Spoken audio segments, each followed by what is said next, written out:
Shalom. All right, Shalom. This is the Brothers of GMS Louisiana Saints, the New Orleans camp, with another lesson. But before we get started, as always, we're going to give all praises, glory, and infinite honors to Yahweh, Bahashem, Yahweh Shai, Bahashem, Rakahakadash. Double honors to the apostles and elders of Great Millstone who ruled and teach well, and peace and salutations to you sincere Akim out there, pushing this word in truth and sincerity to the four corners of the globe. May you brothers endure until the end. Shalom. And we're going to get straight into it with Sirach or Ecclesiasticus and the Apocrypha, chapter 41, verse 5. God. Sirach 41 and 5. The children of sinners are abominable children, and they that are conversant in the dwelling of the ungodly. Keep going. The inheritance of sinners' children shall perish, and their posterity shall have a perpetual reproach. Hey, these abominable children of sinners are talking about these Edomites, these so-called white people.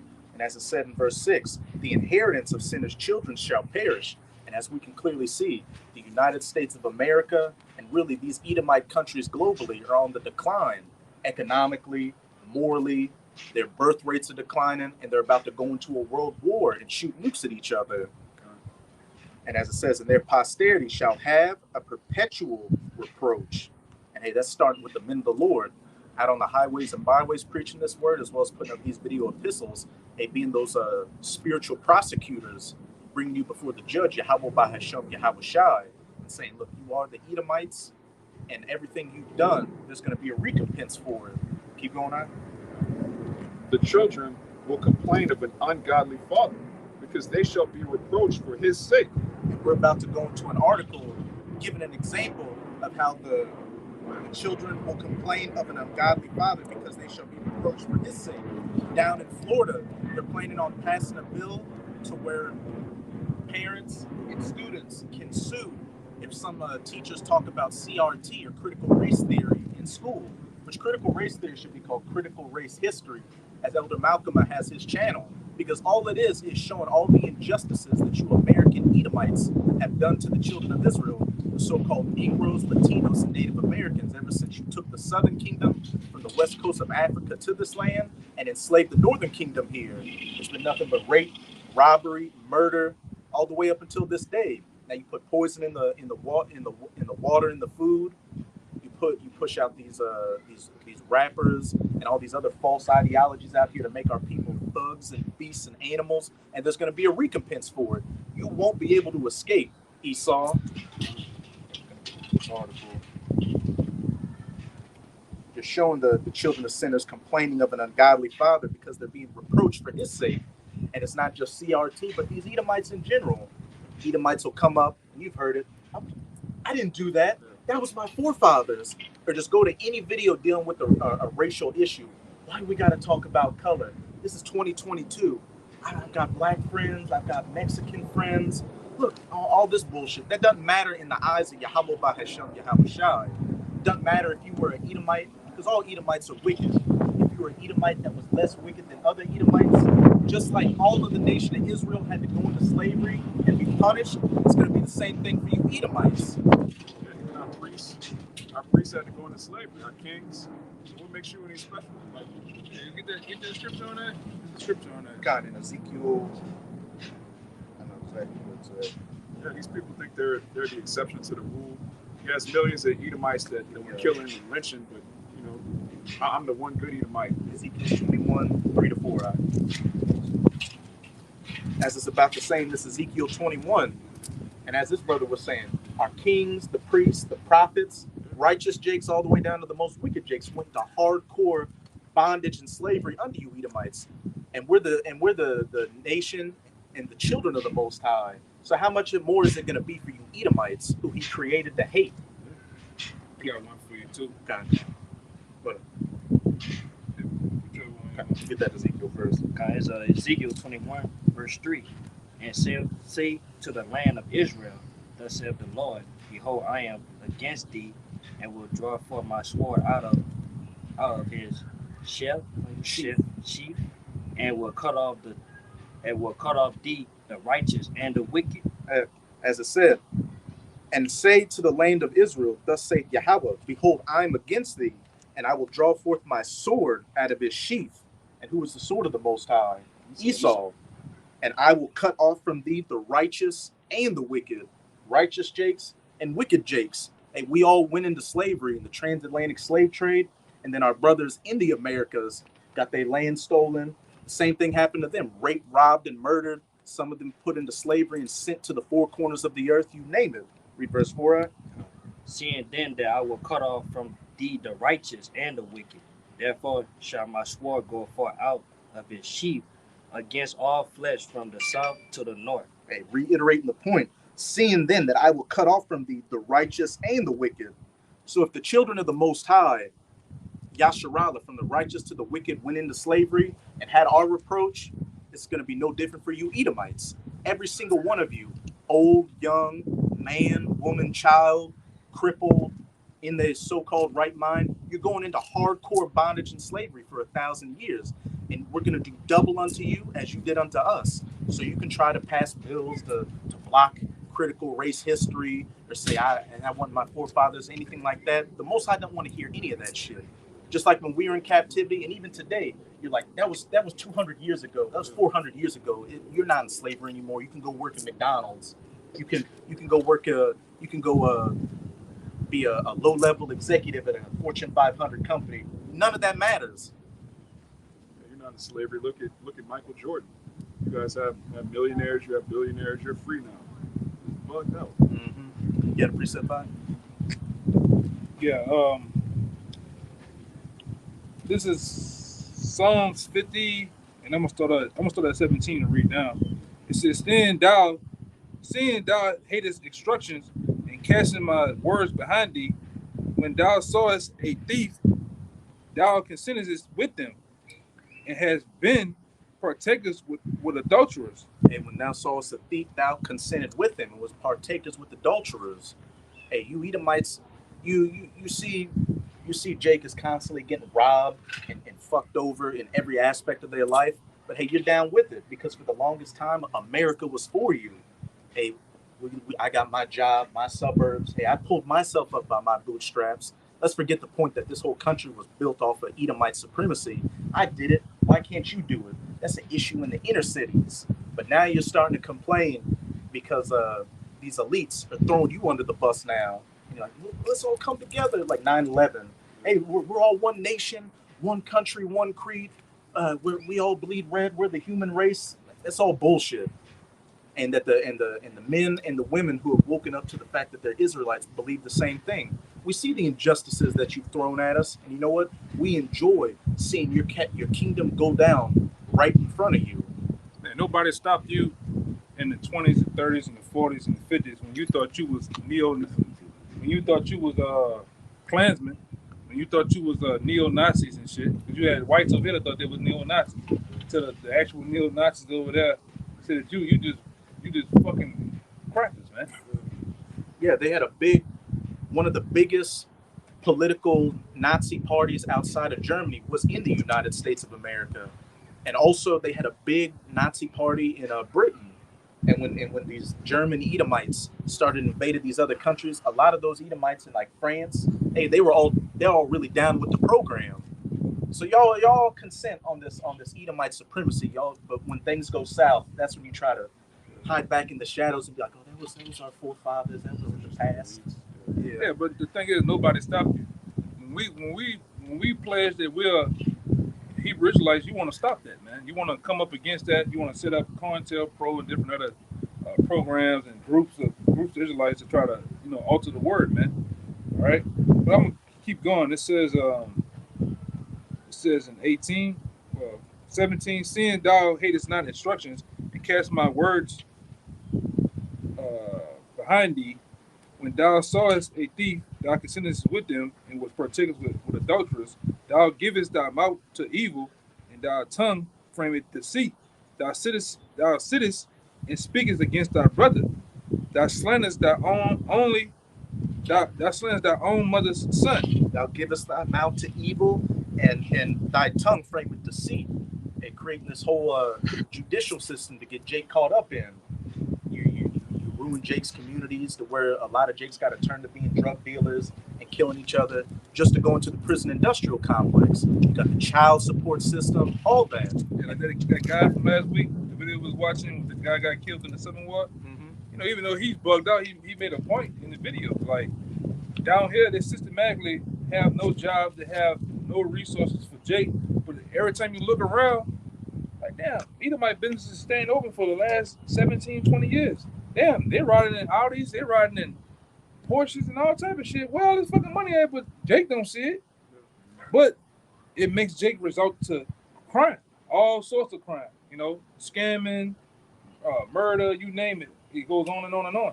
And it has flooded the so-called black communities, man. Not just here. Every guy, Mississippi, Alabama, all right, Georgia, Florida, you name it, man. Texas. Jake is the low. Jake, I think that the unemployment rate in Jake community is 66%. Or something like that, man.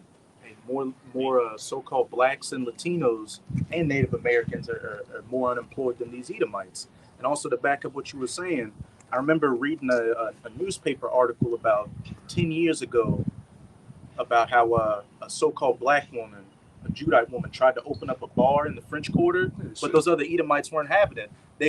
She found evidence to show that they were working.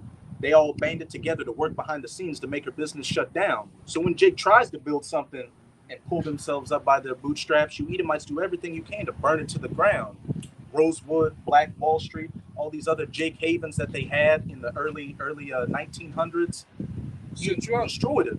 All right, Susie, Karen, they have somebody that works for the government. They have somebody that's a judge, somebody that's in the higher office to set all type of set you in violation of all type of city ordinance and shit, man. Oh, your sign crooked in about half an inch. That's an ordinance right there. That's 5,000. All right, you stayed open 2 minutes past the city time. That's another $800. You know, and it keeps going on and on and on until they drain you out. You know. Shit, another thing. In places like Chicago, and I knew a Northern Tribes woman who was living up there for a while. She said that her friends, she lived up with some Judites, they would literally find crates and alleyways that the government was leaving behind with Uzis, automatic weapons, grenades in there. So not only do you push this thug culture on Jake, and you make their economic prospects low, so they turn to crime, and you flood the neighborhoods with drugs and weaponry. And they want to say, I want to say this too. They want to talk about guns in the inner cities. They want to talk about all this crime. Well, motherfucker, Esau, you the biggest gangster there is. America was built on crime. America was built on guns and gunplay. Let's go back into the 30s and 20s when they had all the gangsters and the mob running around, man. Prohibition and shit. They was blowing motherfuckers away. The Amalekite gangsters were bigger than the actual Italian gangsters. Yeah, they had all type of gangsters. Fucking New Orleans itself was built on the mafia. Wherever and whenever you see a fucking casino, just know that's mob money, man. All right. Miami was built on cocaine. Yeah. The whole city. Yeah. They had that whole little water went down. That special cocaine cowboys, man. They was blowing motherfuckers away down there. But it was at the hands of you. But we don't know the war on drugs. Motherfucker, you created the war on drugs, man. The Iran-Contra scandal. That Contra war, man. Where they were, in exchange for cocaine that they would flood these Jake neighborhoods with to put Jake in the prison industrial complex, they would give I can't remember which side it was. It was either the Sandinistas or whatever. One of those Central American factions that was fighting each other in civil wars. That was like Zebulon. That's Zebulon, man. In order for them, the Panamanian shit with the ships and shit coming through. Go ahead. They would send those Central American governments that were working with the U.S. would send cocaine up here, which they would send into Judah's neighborhoods, and you would send guns down there to help them fight those civil wars and kill each other, because you had the capitalist Edomite, the capitalist American faction fighting against the Soviet communist faction. Right. So you were killing Jake in the States, and you were killing Jake in outside of the country. And a lot of these brothers who don't know, you need to go watch that shit Snowfall. Snowfall give you an insight on what the Edom was doing, right along with the real Freeway Ricky Ross story. I tell you that even Reagan was selling drugs with Freeway Ricky Ross, man. They were selling dope here. They got all type of tunnels and shit coming from Mexico to over here. They had all type of CIA agents over here working in Jake's community to set up the coke. Right along with what it's called, KJB. KGB, the Russians. They had Russian agents over here, man. KGB. Working trying to counter what America was doing, man. And they just put it out there, expose the shit. So a lot of you niggas running around here, you throwing up all your crazy shit, your colors and shit, you was set up. All you Mexican gangs, you niggas was set up, man. All this shit. And to this day, the U.S. government is doing deals with the cartel now. Yeah. Doing heavy. How's fentanyl just easily getting across the border? All these drugs and all that. Yeah, like that. It's two guys. You know, I didn't see these cats' names, and it's two fucking cats over in Cali. Them guys were getting money from Frank Lucas and shit. Frank Lucas was getting it from the government, man. Really, them army was bringing it over.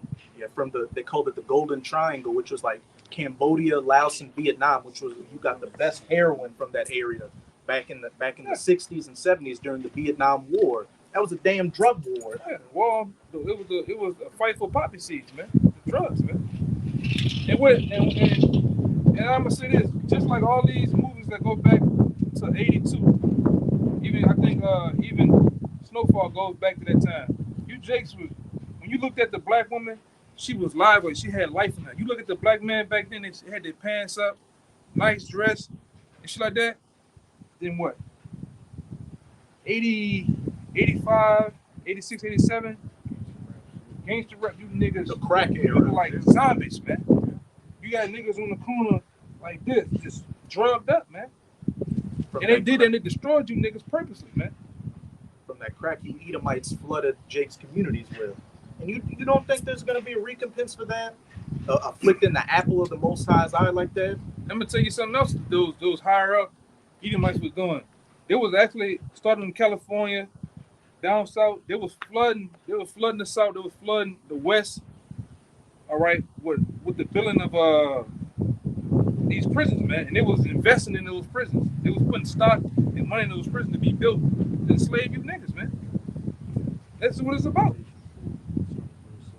You Jakes, to this day, you Jakes still haven't learned. You niggas still doing the same shit. It's like down here, they busting car windows, they Jakes doing shit. And you look, they going straight down there to the city, Capitol, and what they doing? They setting up bills to really enslave you, to really jail you niggas, man. And you niggas still doing this shit. Esau telling you to play. You got other Edomites from Lakeview and some of these other Edomite communities around here. They're saying that they're tired. They're ready to start shooting you niggas, man. He ain't got them bullets in the garage and in the back room for nothing, man. But go ahead, They put that one Edomite put that flashbang in his truck. Yeah, Jake fuck busted you. in Come there. on, Hey, Esau's about to roll on you, Jakes, with some artillery. But back to Esau. Hey, all these things you've done to Jake, there's a recompense for it. You kind of read down to verse 21. But as it says in verse 20, thou sittest and speakest against thy brother. Thou slanderest thine own mother's son. And what's it saying in Revelation chapter 12? The accuser of our brethren that accused us before our power day and night. You put Jake in these bad economic situations, and then you turn around and create the movies and the news saying, look at these niggas. They don't know how to create society. We did a good thing bringing them out of Africa. We gave them civilization, but they've got such a low IQ that all they know how to do is be thugs and gangbangers and D-boys and all that. Propaganda.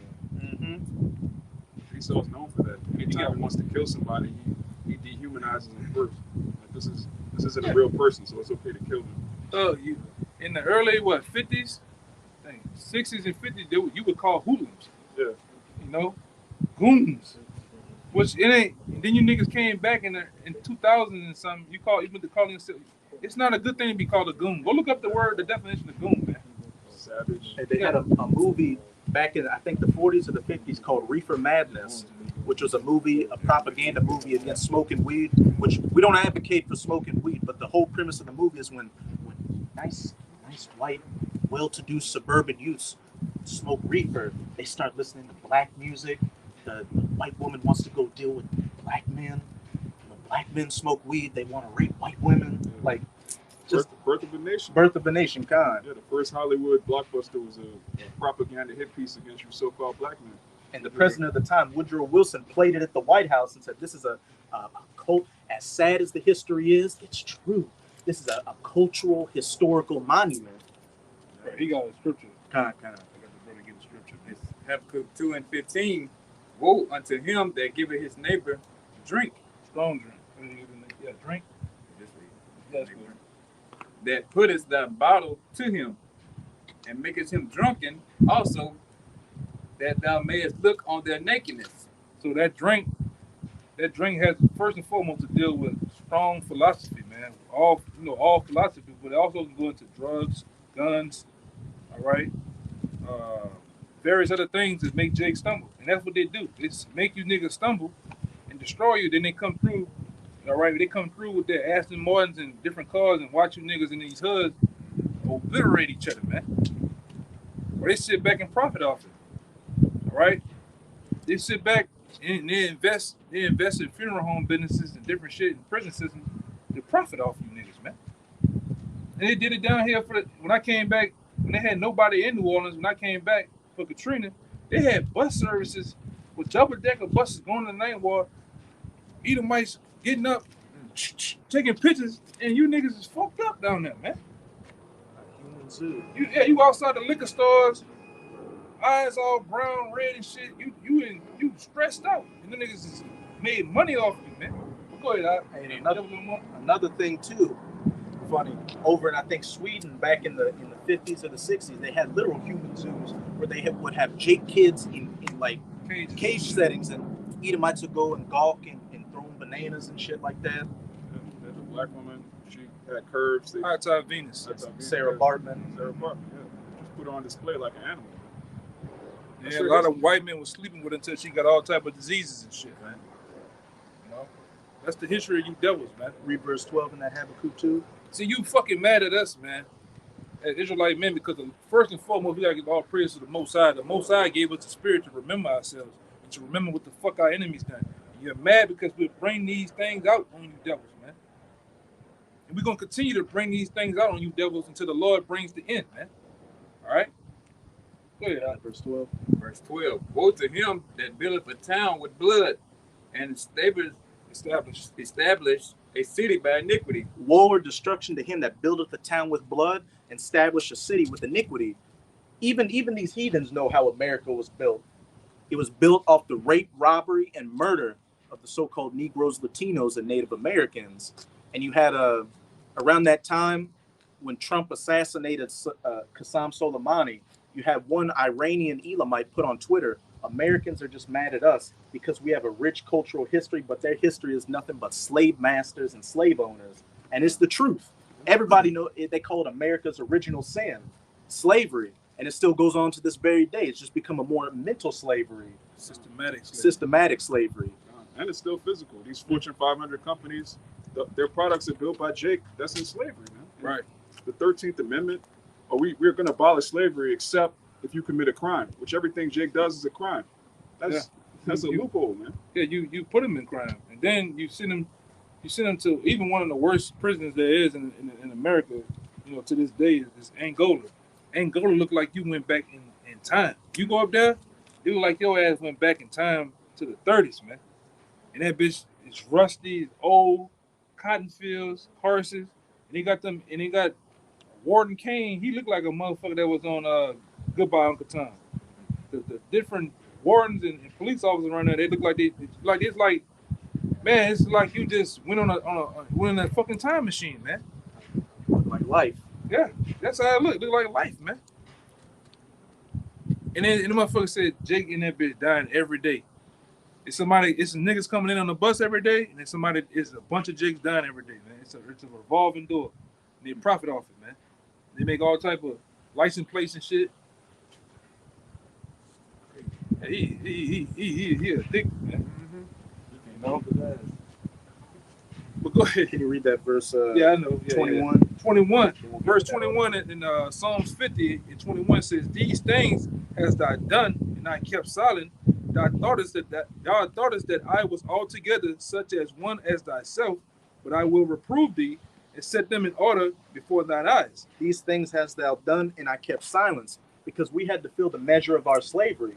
It wasn't going to last forever. It was a certain bounds we were going to reach before we started waking up and coming back. And it's the same thing with you, Edomites. You had a certain bound to a certain time to rule, and you just about reached those bounds that you cannot pass. And the Most High is about to take you down, and He's been systematically taking you down, beginning with the men of the Lord on the highways and byways preaching this word. And as it says, thou thoughtest that I was altogether such as one as thyself. Edomites either not believing in a higher power, just thinking, hey, this is the natural order of things. This is evolution, natural selection. Are these bugged out, racist, neo-Nazi Christians that think, hey, God is clearly for us, and that those are the children of Ham. They've got the curse of Ham. They're supposed to be our slaves. But as it says, but I will reprove thee and set them in order before thine eyes. And you're seeing us set in order before your eyes right now. As the elder brother just said, the Israelite man is waking up back to his heritage and back to his power. And we're out here condemning you devils for everything you've done and telling you that, yes, there is a recompense for it. There is a punishment. As Elder Malcolm says, there is a part 2 to manifest destiny. We're manifesting our destiny of ruling over you and having a perpetual boot on the back of your red neck. Yeah, we're just going to get into this article a little bit. You start winding down after that. Trying to make this a campus. Transition. Oh, kind of. Yeah, here's a article just to show, as we started off in that Sirach 41, how the sinners will, the children of sinners will complain of an ungodly father because they're being reproached for his sake. And the headline is, Florida lawmakers advance bill to quote unquote make whites not feel bad about what happened years ago. Hey, the children of abominable sinners shall complain of an ungodly father because they're being reproached for his sake. Everywhere you look now, in Hollywood and social media, hey, everybody's getting on you red devil's asses. They're starting to say you're the main problem out here. And not just that, but more specifically, the so-called white man. He's the main problem. He's the reason why pollution's and it's the truth. The reason why pollution's everywhere, societies are crumbling, why racism is around, all these wars being fought for profit. At the head of that are you Edomites, specifically so-called white men. Cancer of the earth. Mm-hmm. It says the bill aims to prohibit conversations that could cause discomfort for Edomites. It says Florida Governor Ron DeSantis. Discomfort you didn't cause, though. Yeah, Exactly. when have they cared about the comfort of you so-called Negroes, Latinos, and Native Americans? You made us very uncomfortable here. It says Florida Governor Ron DeSantis and state lawmakers are working to prohibit discussions around race. What happened to the First Amendment? Exactly. Hey, rules for thee, but not for me. Yeah. It says I got one too. working to prohibit discussions around race and discrimination in public schools and private businesses that could cause quote-unquote discomfort for Edomites. That was my forefather. It wasn't me. I love black people. I love Mexicans. Yeah. Jorge, he's working on my house right now, and I'm paying him under the table at half the price, so he can do it. That's why you get to tapping into that shit, that bullshit. I don't see color, that's bullshit. My friends are black, that's bullshit. You start tapping into, okay, since you love black folks so much, well, let me get with your daughter. That's when you see them horns get to poking out, man. Mm-hmm. All right? That's what we get to tapping into. These scriptures, all right, over time, we have learned to tap into the marrow, the bone structure you Edomites, man. Really, yeah, cut you deep in the heart and with the things that you care about. And it all comes down to you a fucking devil. You a liar, man.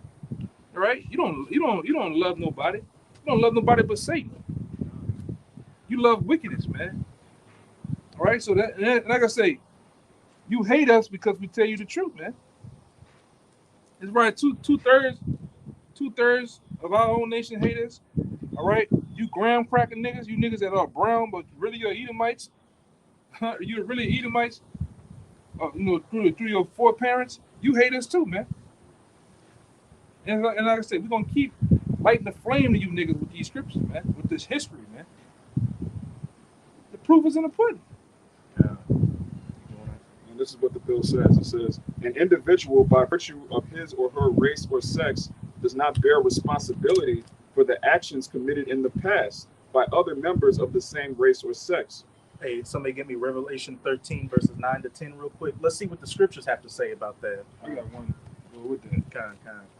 Yeah, this is Get that Revelation. Zechariah 11:5. It says, "Whose oppressors slay them and hold themselves not guilty, and that sell them say, Blessed be the Lord, I am rich, for I am rich, and their own shepherds pity them not." They literally showed that. They literally showed that scene in Goodbye Uncle Tom. You had an Edomite on his plantation, and he got on his knees and prayed to God. He's like, "Thank you, God, for giving me these slaves that make me all this money." Yeah, we're gonna pray like that too, man. We're gonna pray, Yahweh. Thank you, Lord, for giving me all these fresh red Edomites, man. These yellow fucking Moabites, man. All right. Hey, yeah, we are gonna pray. Having you heathens in slavery is gonna be something worthy to praise the Most High and pray about and be happy about, because we're gonna get every bit of juice out of you we can. Oh yeah. Every morsel, every fiber out of your ass, man. Because not only do you have to be recompensed for the last 500 years, you got to be recompensed for what Cain did to Abel, what Esau wanted to do to Jacob, and what the serpent did to Adam and Eve, Antiochus did with the Grecians, the Romans. Yeah, you got a lot to play for, man. You got man. You got a recompense. You got to pay back this from what you did to Yahweh Shai, man. Mm-hmm. I know he did, but you did Yahweh Shai dirty too, man. You got to pay for that shit. Let's read that top part again and then get that revelation. God. An individual, by virtue of his or her race or sex, does not bear responsibility for actions committed in the past by other members of the same race or sex. And this is a God-fearing country based off the Bible, right? Let's see what the Bible has to say. Get it out? Guys, Revelation 13, verse 9. If any man have an ear, let him hear. He that leadeth into captivity shall go into captivity. He that killeth with the sword must be killed with the sword. He that leadeth into captivity shall go into captivity. And who has when the slavery first comes to your mind, when you hear that word, what comes to your mind? The transatlantic slave trade, so-called blacks going into slavery, picking cotton. So regardless of what Ron DeSantis, which I'm marking you in the kingdom to go on my field, boy. No matter what Ron DeSantis or any of these other lawmakers have to say, that somebody doesn't have to pay for what their forefathers did, the scriptures say otherwise. You're going into captivity and you killed hundreds of millions of Jakes with the sword. So what does that mean? In the kingdom, hundreds of millions of Edomites are going to get put down by the sword and that rod of iron in a brown fist, in a brown hand, by a man with a beard and a woolly afro and spiritual powers. You read the New Covenant in Deuteronomy, the 30th chapter. It tells you in the 7th verse that all the curses that came upon us are going to come upon you. That's the New Covenant. Double. So, yeah. You see them curses going on now. Edomites have been on child support now at an all-time high, man. Yeah. All right. The Edomite woman having an evil eye towards her husband. Yeah, an all-time high, man. Edomite women, yeah, single mothers. Mm-hmm. That's an uptick too. Mm-hmm. You got a bunch of Edomite women on TikTok coming against the Edomite man. Oh, he's the problem for everything. And they look at what they did to the so-called Negroes, Latinos, and Native Americans. Hey, they're getting in the spirit to become bed wenches. Yeah, like you made our women bed wenches. Y'all drugged up too, man. Y'all drugged up. Even YouTube agreed with that. Yeah. You seen that? Hey, bing, bing. The president's son is a crack addict. Yeah. A hardcore crack addict. Fucking prostitutes and making them single mothers. And popping his knees. Mm-hmm. Yeah. You know, and this is who ruling the country, the world, pretty much. The president's shitting himself every other day. Yeah. I wipe my butt. Hey, America is the biggest joke running. This is the biggest circus on earth. Fucking shaking nobody's hands, man. Ain't nobody. You shaking demons' hands live on fucking air, man. Ain't nobody has nothing to say about that, though, man. Yeah, it's a demon he's shaking. I seen that shit. That boy, he came out with it, man. Shaking demons' hand and shit, man. Falling down fucking flights of airplane stairs and shit. Falling off. How you fall up the stairs? Shit. It says, an individual should not be made to feel discomfort, guilt, anguish, or any form of psychological distress on account of his or her race. shit. That's I know the scripture that is. The bill also targets critical race theory, Critical race history. although it doesn't mention the ideological movement directly. According to Vanity Fair, Senator Shervin Jones said the bill was directed to make Edomites not feel bad about what happened years ago. At no point did anyone say Edomites should be held responsible for what happened. But we just read in the scriptures that you are going to be held responsible. And anybody in their right mind believes you should be held responsible. Y'all the same race of people, though. Exactly. Come on, man. People are the devil, man. But what And you still, my bad, and you still in power. Yeah. And you still benefiting off the shit, man. How can you not? You know? Yeah, you just give back the land to the Native Americans. Give back the wealth to the so-called Negroes. Since you're so innocent. Like down here, they changed the name, but y'all brothers remember down here one time they had a bank called Whitney Bank? You know that bank has a big slave plantation in Gonzales, Mississippi, Gonzales, Louisiana. It's the same fucking family that's benefiting off a bank, man. They do buying and selling commerce through that bank, man, down here. Lords of London. Yeah. What the hell are you Bank talking of about? Bank of America is still based on slavery. Yeah, JP, all of them, man. Hey, shit. You Edomites, what do they like to say? Oh, forget about the past, but never forget about the Alamo. Never forget about Pearl Harbor. Never forget about 9/11. You know what? Fuck all those events. And a lot of those events were orchestrated by your very own elites to further enslave your ass. All of them were. Mm-hmm. They're all set up by Amalek, the counterfeit Jew. He's behind all of these so-called major world events. So it says was directed to make Edomites not feel bad about what happened years ago. It says, but what I would ask my Edomite counterparts is, are you an enabler of what happened, or are you going to say we must talk about history? You are an enabler. You're going to be an enabler to the very end. And what's even saying the kingdom, they're not going to take responsibility for what they did. So you, like it says in Ecclesiastes, who can make that straight, which the Most High has made crooked? You Edomites are devils and demons to the bone, and you're going to continue to be that until the end of that first 1,000 years of the kingdom, and we're going to have a Basra bonfire with every single one of you.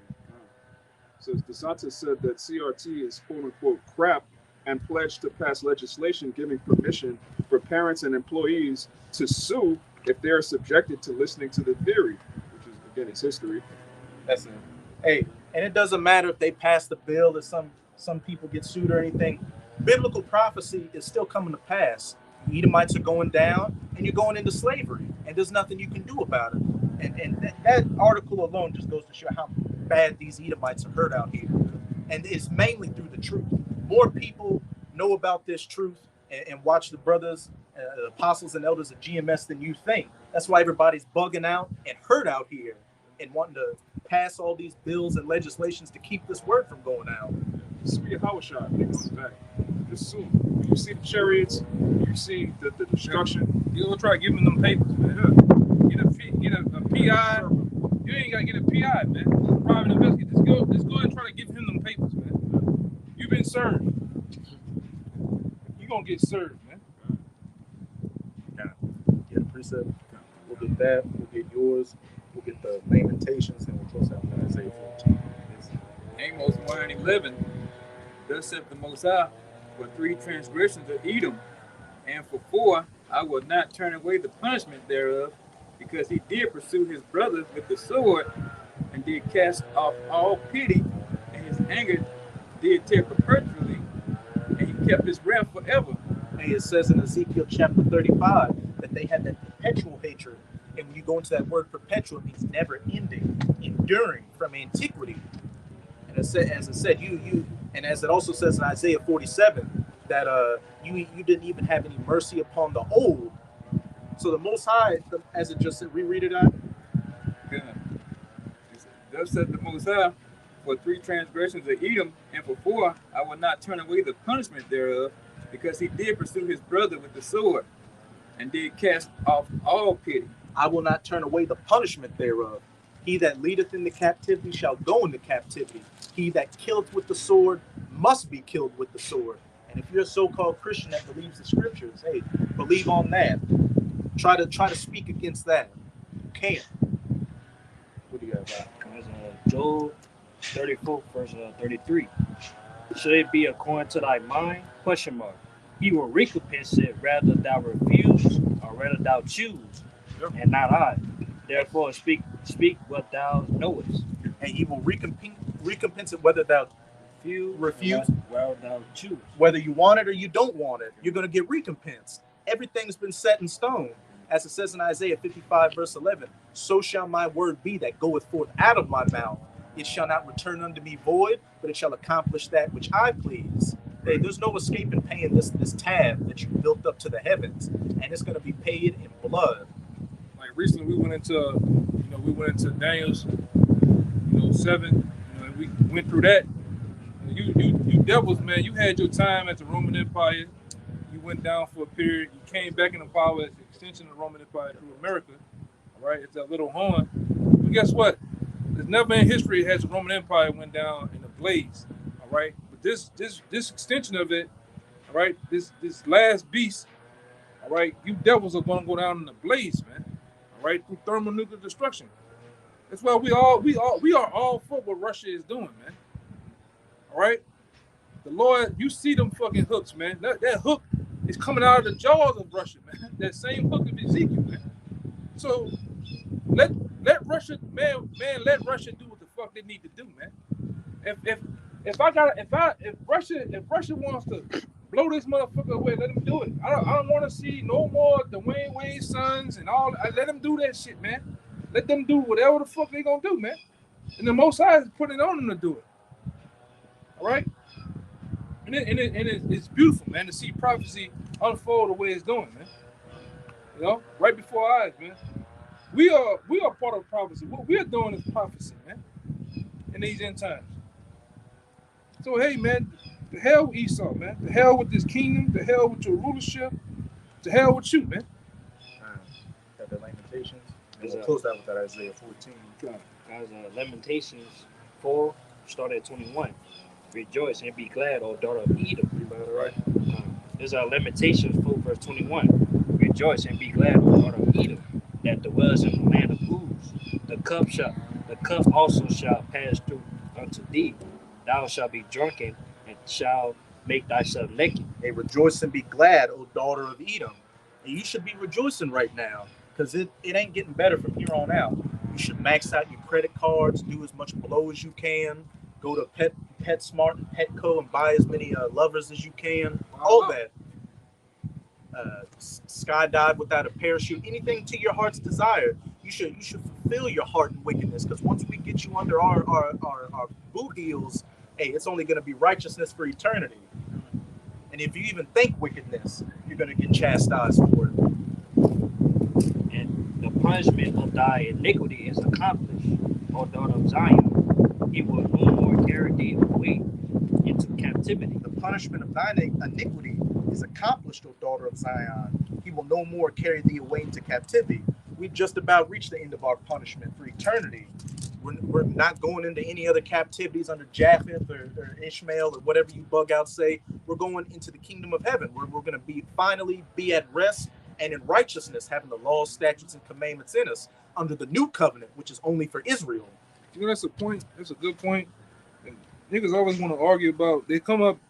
Why you got the white man on the side? They want to argue about Japheth is the white man, but they never argue about their kingdom. They're going to rule. It's never the argument about us being in power, man. You niggas do not have a ruling class mentality at all here in America, man. The bulk of you, man. You don't want to rule. You don't want to rule over the same people that is ruling over you now, man. Go ask our foreparents that was on these plantations all up and down the Mississippi River, what they like to rule over. I'm talking about the ones in the field. What they like to rule over massa, man. Go ask Nat Turner if you could. They were ready to do it, man. Go ask them over there in Haiti with what his name? Yeah, Toussaint Louverture in them, man. It's another one that came from the west coast of Africa that butchered their ass and turned the ships back around and went back on the land, man. Go ask them that same shit. Go ask the Seminole Indians, the Reubenites that fought those wars against Andrew Jackson if they want to rule over Esau. Go ask Geronimo. Go ask those Jakes that were dragged from the west coast of Africa and had their families torn apart and split to the four corners of the earth, whether they want to rule over these Edomites. You know what I'm saying? In the Alamo, man. I asked him that shit. They wanted to stick it to General Lee, all right? And all these other goddamn devils, just in the last fucking 3 years ago, they just taking down the damn Beauregard statue and General Lee statue and shit, man. They just taking that shit down. Like you brothers went into it. America was built on white supremacy, man. This bitch, it's all flow through the veins of this bitch, man. And they done it to the children of Israel, and really every nation that come over here. They tell you come over here, and then you come over here. I was looking at something too. Let me think about you. You know, I'm looking at something with Bruce Lee. They racially, they discriminated against him, man. He was a Jake. It was hard for him to break into Hollywood, and he had to work to become the icon that he was. Why? Because he was a Jake. Yeah. They had that show, Kung Fu or whatever. That was Bruce Lee's show, but Hollywood thought, okay, this is a nigga. You see, people aren't going to watch this, so we need to put David Carradine and make him a Kung Fu master. Yeah, man. Fucking devil, man. Blatantly racist. Hey, Bruce Lee used to beat the fuck, like really hit those Edomite stuntmen on those shows. That's why a lot of them didn't want to work with him, because he was like really dealing with them. Should have hit you even harder, man. Nobody, and growing up, you remember your uncles and your grandfather used to watch them Kung Fu movies or them Western. Ain't nobody want to see your fucking red asses on TV, man. Got tired of seeing that shit. You wake up, you get your cereal, and then you got John Wayne racist ass on TV, man. All right? What's the other motherfucker? Clinton. Yeah, I don't want that big mustache, man. Huh? Burt Reynolds and shit. Man, nobody want to see them motherfuckers, man. Got no lips kissing another woman. You know how they was doing? Kissing the bitch all over down and shit.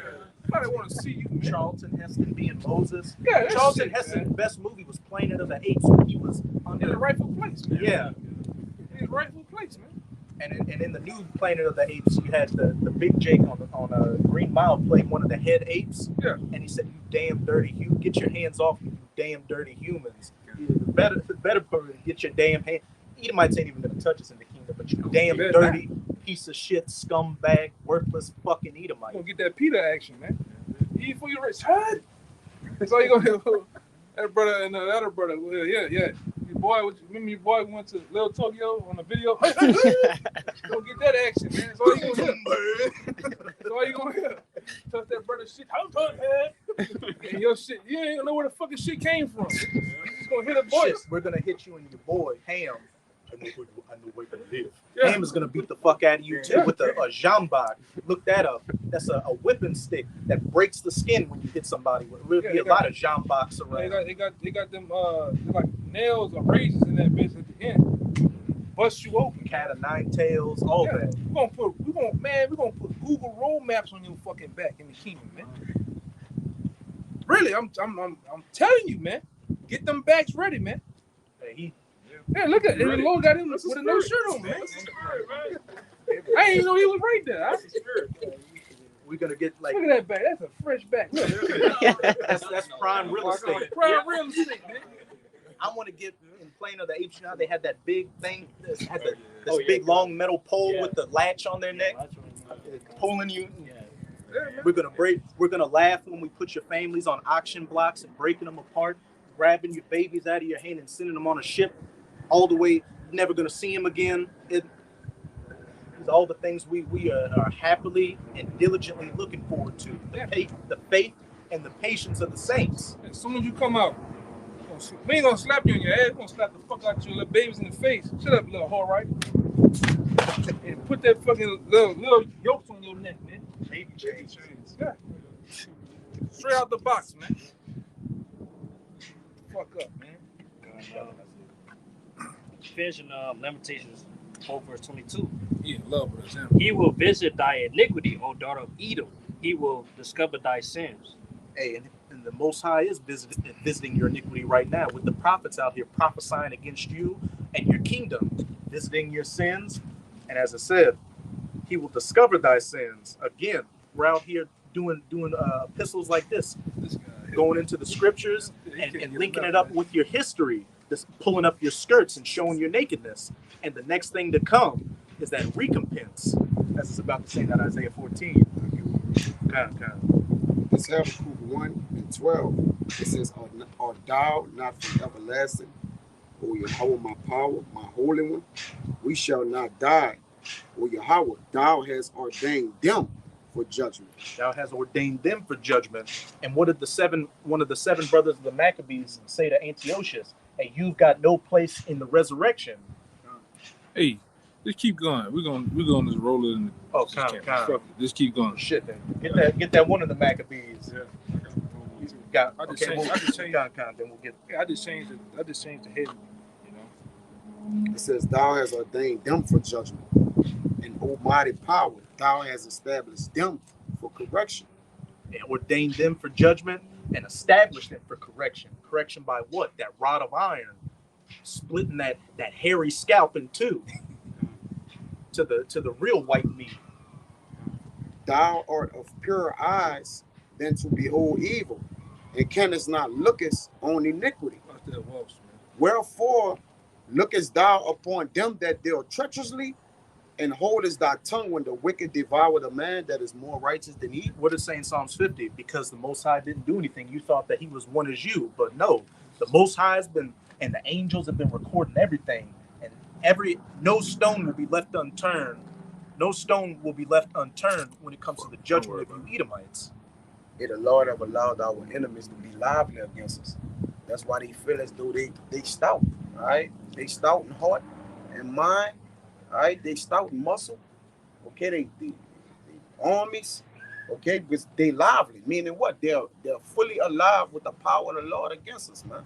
So when the Lord reversed the curse, all right, he's going to bless the ones that was cursed, man, and curse the ones that was blessed. That's blessed in their kingdom, man. We're gonna get a double blessing. Kingdom, man. And they're gonna get a double recompense. See, the Lord of balance power, they get a double recompense. We're gonna get a double blessing, man. As they say, we're gonna have a double garment of righteousness, man. I said the blessing shall overtake thee. And before we even ask, the Most High will answer us. That's what's coming to us. But what's coming to you Edomites, the Edomite man, woman, child, grandpa that you were saying Obama was trying to kill, the little kids, and nothing but lamentations, mournings, and woe is coming to you. God, you get yours, and shit. We just keep letting it roll. Yeah, kind. Or this is to go into that article, Esau trying to say, nobody should pay for what's been done in the past. This is what the scripture says. It's the book of Ecclesiastes, chapter 3, verse 15. That which hath been is now, and that which is to be hath already been, and the Most High requireth that which is past. Point blank period. The Most High require with that which is past. And I'm gonna get this one real quick just to back that up. This is 2 Thessalonians chapter 1, verse 5. Seeing it is a righteous thing with the Most High to recompense tribulation to them that read it out. You got it. No, you read it out. That's the spirit. This is 2 Thessalonians 1:6. Seeing it is a righteous thing with Yahweh to recompense tribulation to them that trouble you. All right, you can break it down. And who troubled us? The so-called white man. He's the big troubler of the earth, man. Especially us so-called Negroes, man. He put extra hell on us. You know, riding through the neighborhood, fucking, cops and shit, jumping out on you for no reason. You ain't even doing nothing. Ain't selling drugs or nothing. Roughing you up, all in your face, talking shit. You try to work on a plantation. He watching you all day. Oh, you got to do this extra before you leave. Just coming up, just all kind of bullshit, just troubling Jake for no reason, man. Because like I said, you got that perpetual hatred for Jake, and it ain't going away, man, until, we finally get his ass in them chains. He's still going to hate us then, but, he ain't going to be able to enforce it then, He can't do it. God. Yeah, he going to be screwed, man. Like I said, they ain't never going away. But the thing is, he ain't really seen no hate from Yahweh Bashim Yahweh Shah, though. He think he hating, but he ain't seen nothing yet. He gonna see some real hate in the kingdom. It says we're gonna meditate terrors. We're gonna have the mind of the Most High on us. And just look at human history and all the terrible events that have taken place, all through the will of the Most High. Yahweh Ba'ashim Yahushai. So if we're going to be joint heirs with Yahushai, and we're going to sit at the right hand of Yahushai, and Yahushai sits at the right hand of the Father, it's going to be a down from the top, meditating tears, having the mind of the Most High, having our way with you Edomites as we please. And as the brother said, in the kingdom, you're still going to have that perpetual hatred. You're still going to be thinking, because you're speaking in Hebrew, so I don't know what kind of epithets and racist words they're going to be thinking in their head, oh, these niggers and all that. But hey, you won't be able to do anything about it. We'll be able to do anything we want to you. You're screwed, and your women are going to get screwed. Yeah, literally. Yeah. Physically, yeah, man. That's gonna be, man. Man. And they, She twitching a little harder. yeah, and they ready and willing for it. Yeah. Me and this brother, we come across these fiction books that these erotic fiction books that Edomite women be writing, where Jake's in rulership. The cover of the book is called like Black Nation, and the description reads, it's 2025. The black man has taken over society and created a black ethno-state.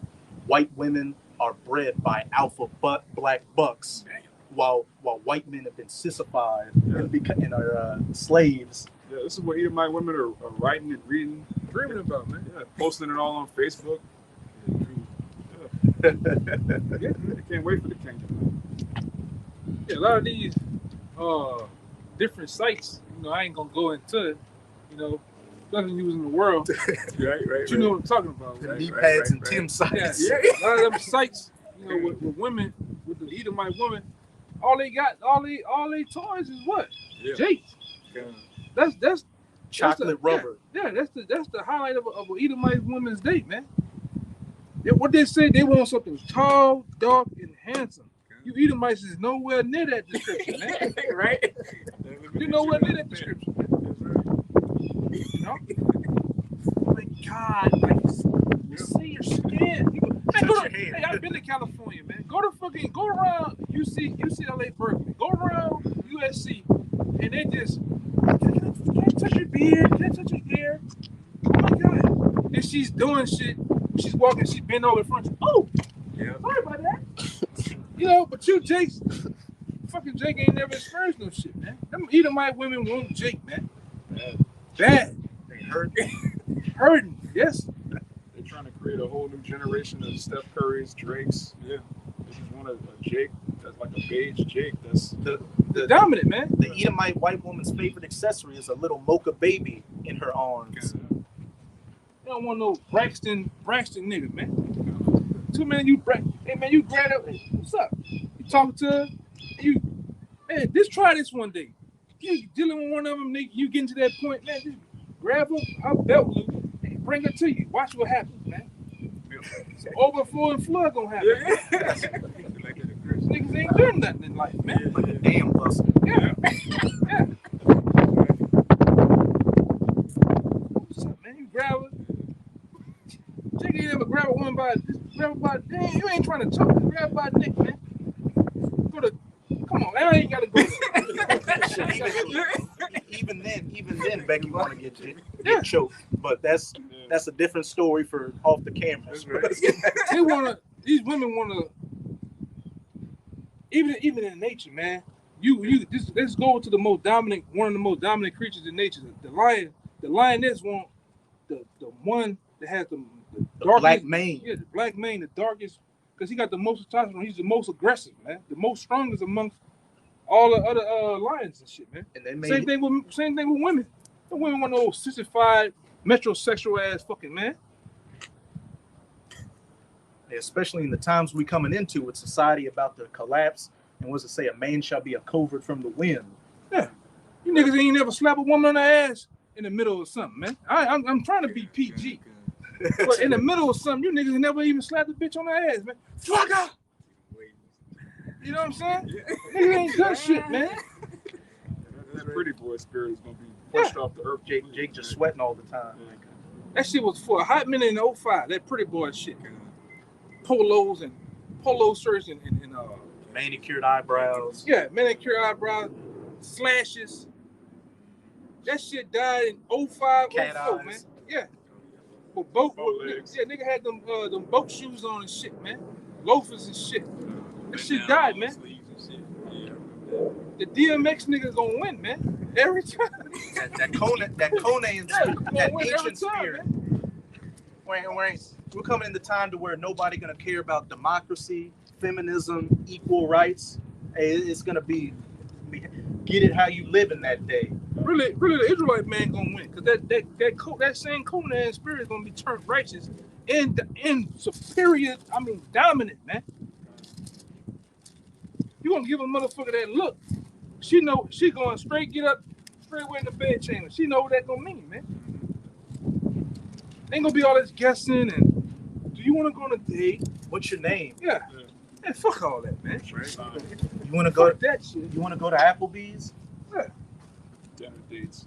Jake gonna be sitting there in the throne with that big thing, that big scepter right there, just with the crown on, just having that austere look. And hey, the look of the king, what that one you like to bring out in Look at the Proverbs. straight away righteousness. How's Turn it away. go? The look of the king. Know what you talking about too. When the, Scatter evil. Scatter evil. Yeah. scatter evil. The eyes of the king. Hey, When the righteous. the look of the king, the Israelite king, is gonna scatter away all evil out of his domain. It's there's gonna be no going to court. It's like, well, you have some gutter rat lawyer. Well, you see in this loophole. No. It's gonna be straight. What'd you do? Oh, you broke the law. Cut his head off. Who's seen him? You gonna bring up the witness? I seen him. Yeah. Oh yeah. That's all you gonna have in the kingdom. This action. Ham gonna come in there, grab you by both arms, and and pull your ass out there. Ain't no Yeah, sitting man. on death row for 30, 40 years. Yeah, man. Becoming a sodomite in prison Yeah, trying to run the Not clock. going away. and open cabinets. Right. Have those Lambo Oh, yeah. legs. Ain't gonna be no opening cabinet. No Lambos in the kingdom. Indeed, Lord. Man, They gonna try that shit though. If we Oh, hear yeah. about any cabinet action going on, man, Oh, they still gonna do boy, it. you gonna get it and he gonna get it. Right. The cabinet in the cabinet open. Yeah. and the cabinet maker. Yeah, right. Yeah. Yeah, in the maker. Yeah, man. Even the witnesses. Yeah. You can say shit. And the witness too. Yeah. 'Cause you ain't do a goddamn thing, man. That's right. And you can Just back up to Maki real quick. kind. This is Ecclesiastes 8 and 11. Because sentence against an evil work is not executed speedily, therefore the heart of the sons of men is fully set in them to do evil. Hey, since that old school Noah's Ark type judgment hasn't come upon the earth, hey, people are fully set in their ways to do evil. Yeah, man. And you believe in you completely drink the Kool-Aid, and even that scum at the bottom of the Kool-Aid canister, you drinking it all the way that Esau's been giving you. So you think, oh yeah, I hear something about food shortages. Oh yeah, Russia just tested a nuclear capable ICBM that can destroy a state the size of Texas. They said that fucking new missile. They said everything 11,800 miles away can be destroyed from that one missile. You hear this? They're testing that and putting their nuclear forces on alert. You hear that New Orleans, the authorities have lost control of the city. But you just think, oh, since things have been okay for the past 10 years, since it hadn't been Mad Max on the streets, it's gonna go on forever. And that's another thing. You niggas already you already fucked up down here in New Orleans. You already pre-Mad Max. When the shit hits, you niggas really gonna look at the niggas' cars and houses. It's gonna be Mad Max. How Jake dressed, they already dress in tatters and football pads on them. Shit like that. Man, it's gonna go down, boy. Hey, because execution against the Right. wicked isn't executed speedily. These men, these people out here set in their ways, but that's just the Most High building that tab on you so he can catch you with your pants down like a thief in the night. And once that judgment starts, once that mass death really kicks off, it's not stopping until the elect get beamed up on the chariots and those nuclear missiles are flying from one end of the earth into the other. Right. You're about to see mass starvation, death, rape, cannibalism, any horrific thing you can think of, and you're gonna experience it personally. And like it says in 2 Ezra chapter 9, then shall they know it after death by pain, not death by love, not death by old age, not death by cotton candy, not death by anything happy, but death by pain to the nerve endings. I think Jake down here, have experienced. Jake has down here in New Orleans have experienced a lot. Just like every couple of months, we have a thing down here called hurricane season, and within the hurricane season, there's a plethora of Jakes that just can't leave.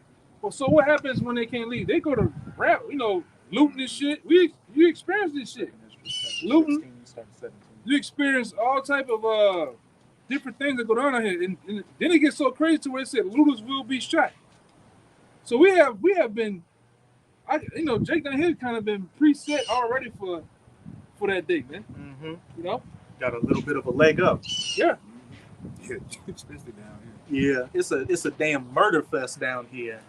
Training ground, like you say. A training ground for terror. Yeah, for that Jacob's trouble, man. And like you always say, you Jakes out here that ain't never got a cut on your arm and never seen blood before, you got to start going on the internet and watching the videos of people getting rawed out across the world, body parts blown up, people getting set on fire, all that, because that's what's about to be taking place on the streets of America, really from one corner of the earth until the other. Yeah, you need to come down here and visit, man. Come down here and visit. Go your ass to Tremay. Go your ass to the New Orleans East, man. Just get you a hotel. Get you a hotel room in New Orleans East, man. All right. And from Friday to Sunday, and whenever you leave, just give a report on what you seen and heard and all that other shit. You'll be amazed. Get a hand grenade and go down Bourbon Street. We already. One thing about most Jakes down here, you already living in reality, man. Poverty stricken. It's reality on this bitch, man. There ain't nothing to play with. This is wild west, Afghanistan, man. And it's been like that. It's been like that since we was little.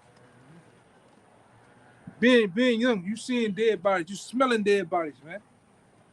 Seeing junkies everywhere. Yeah, junkies, drugs, all this shit, man. A lot of you Jakes in the other parts of the country, not saying because it's all really the real. It's all serious, whatever the fuck you at, but it's different, man. It's a different thing, man. Yeah. Serious shit. Hey, these are the times we're coming into, and I use when I do my personal videos. It's like every video I use, I'm going to these Matthew 24, 2nd Esdras 15, 16, all that, because pay attention to the news and not just, even though it's going to get to CNN and Fox News when they can't hide it anymore, but go to them alternative news websites and all you hear is what's about to be stated in 2nd Esdras chapter 16. Lamentations, mournings, woes, dark times, death, everything. Because 2nd Esdras 16 verse 17. Woe is me, who will deliver me in those days? And this was the prophet Esdras seeing these prophecies thousands of years ago. Hey, and he was even thinking, who's going to save me in that day? Which on a side note goes to show that they knew about reincarnation, because he knew he would be back here during these times going through it. Verse 18, the beginning of sorrows and great mourning, and the beginning of famine and great death. The beginning of wars and powers shall stand in fear. The beginning of evils. What shall I do when these evils shall come? The beginning of sorrows and great mournings. It says gnashing of teeth, pulling a hair, crying, men crying like women in that day. All of that was the beginning of famine. And look, with this war that was going on in Ukraine, what have you seen? A lot of food, like Ukraine and Russia are two of the biggest exporters of wheat all across the planet, and that war has disrupted their ability to do so. And a lot of nations rely on that Russian and Ukrainian wheat. And you've already got food riots starting in places like Sri Lanka and Peru to some extent. And then you've got Russia talking about how we're only going to send fertilizers and other natural resources to friendly countries. Who would the unfriendly countries be? Places like Western Europe and America. And Western Europe relies heavily on Russian natural gas and other energy resources. Propane. They big in propane too, man. Mm-hmm. What's going on? Everybody's, you know what? Fuck it. I'm holding what I got. I'm not gonna even distribute it no more, man. Mm-hmm. In the world, what you finna see? The whole world's finna be turned into Cuba. You see how you go to Cuba And it's some fucking old cars from the 30s and shit. But everybody's holding back like that, man. It's getting to the point like, you know what? You siding with America, I'm not giving you a goddamn thing. Or you siding with Russia, fuck that, I'm cutting you off, man. They even got down to doing it with the banks. You seen all the major players in Russia that are millionaires, their sons and daughters, they didn't just cut them off from certain banks. So you know what? Fuck that. Seizing their assets, like Yeah. if they got yachts or private property in another country, they taking that shit. You got sanctions on you. Yeah, they showed a big time player that's from Russia that have Isaiah 13 walking Yeah. by. he had a big yacht, big ass yacht out there in New York. They seized this shit, man. Fuck this bitch dead, man. She's a dead bitch, man. Dead. She's fucking. Hey, once you get hit with that, he can have Here it. with that Man. poison. Yeah. Yeah. She ain't got no ass anyway. You get hit with that little Peter Piper, man. He can have it. That Vienna sauce. Damaged goods, man. Fuck that, man. No brother, hey man, you shouldn't be dealing with no man. You gotta get the box facts on the bitch, man. You did what? With Edomite? Oh, fuck that. Yeah. Hey, to you brothers out there, if you're dealing with the woman and you find out she dealt with the Edomite, hey, Cut that bitch off. yeah. That's the times that's a ruling class mentality. What ruler wants to deal with a woman that's been a whore to his enemy? Yeah, man. As simple as that. Them white boy, them white boy raw them out, man. They do all type of sick ass shit to them motherfuckers, man. And then once they're done, they send your ass back to the hood, man. Yeah. Fuck that, man. Your contaminated ass back over there, man. Shit. If anybody on the other side of that camera don't like it, fuck you, Yeah, you too, man. cheap bitch. Hey, Russia just sanctioned Kamala Harris, Mark Zuckerberg, and the CEO of Bank of America. That's serious. That's serious times. Sanctioned there.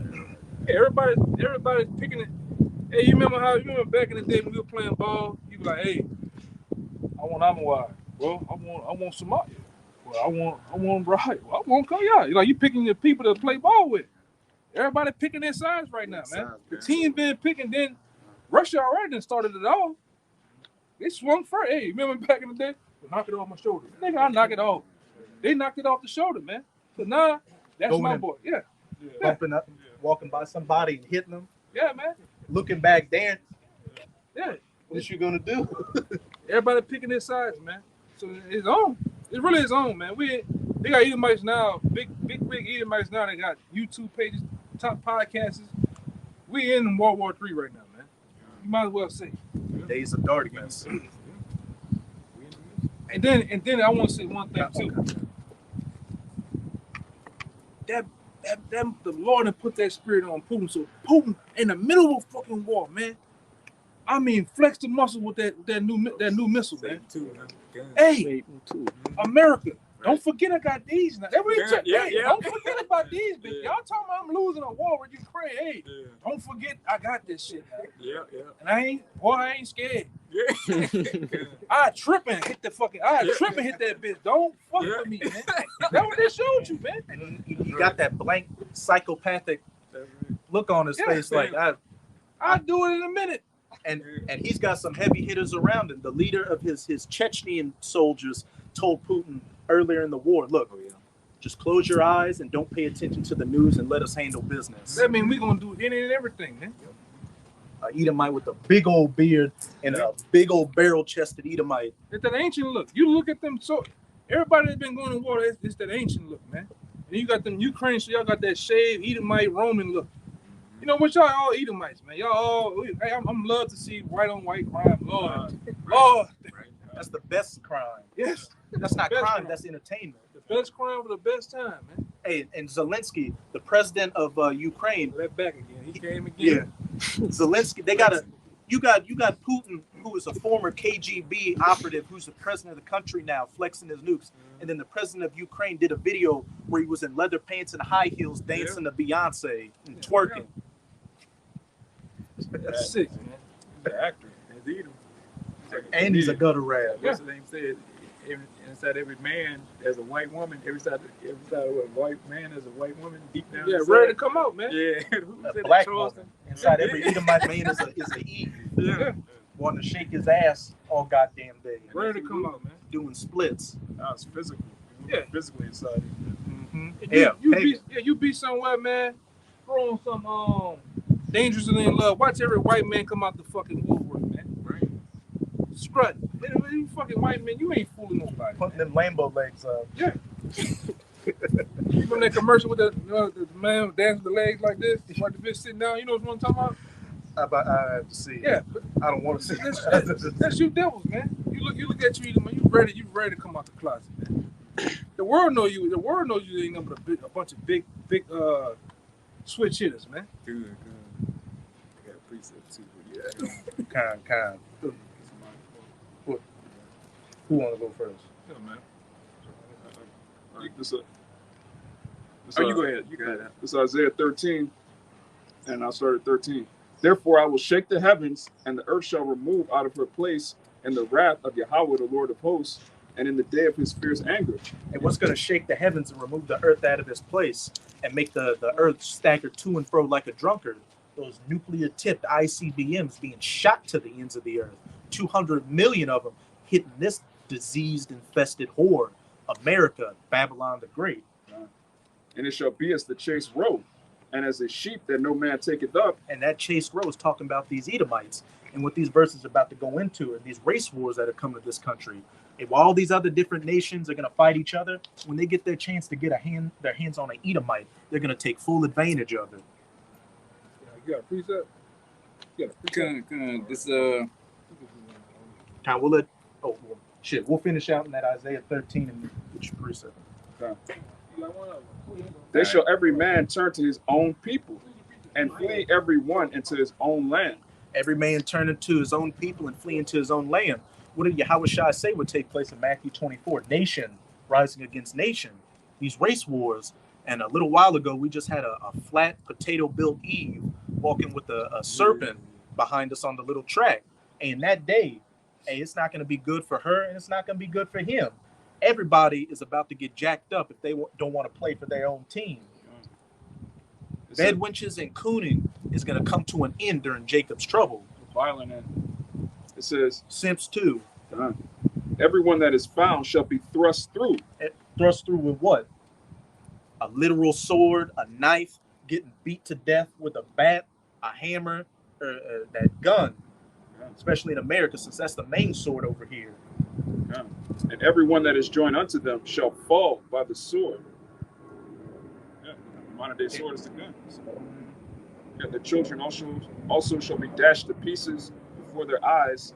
Their houses shall be spoiled, and their wives ravished. Hey, everyone that shall be found shall be thrust through with the sword, and everyone that is joined unto them, it's like their children also shall be dashed to pieces. Hey, kids are going to be getting killed, and it says their wives are going to be ravished. Hey, if you're an Eve living in a nice suburban neighborhood around a bunch of Edomites, you're going to get ravished by Paul, Ted, Brad, Tyler, Chad going to be going after Becky's. He ain't going after Eve.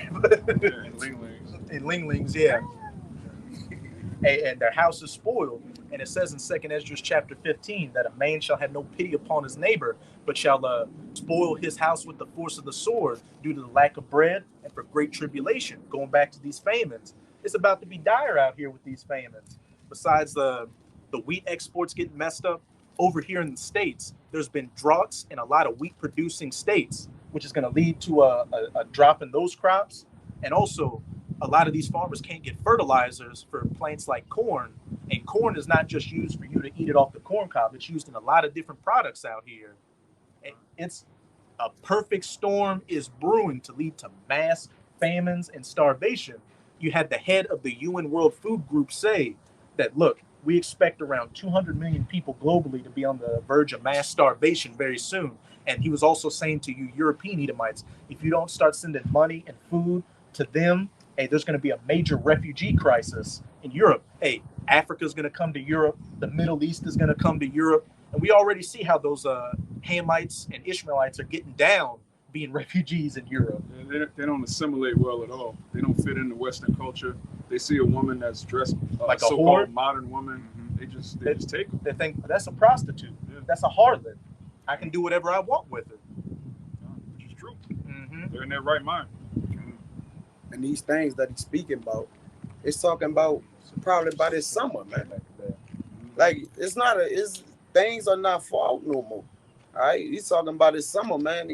The famine rate may be through the roof, man. Hey, they're saying that you can. By the summer months. They're speculating that by June, you're gonna really start feeling things. And then I think you had Klaus Schwab.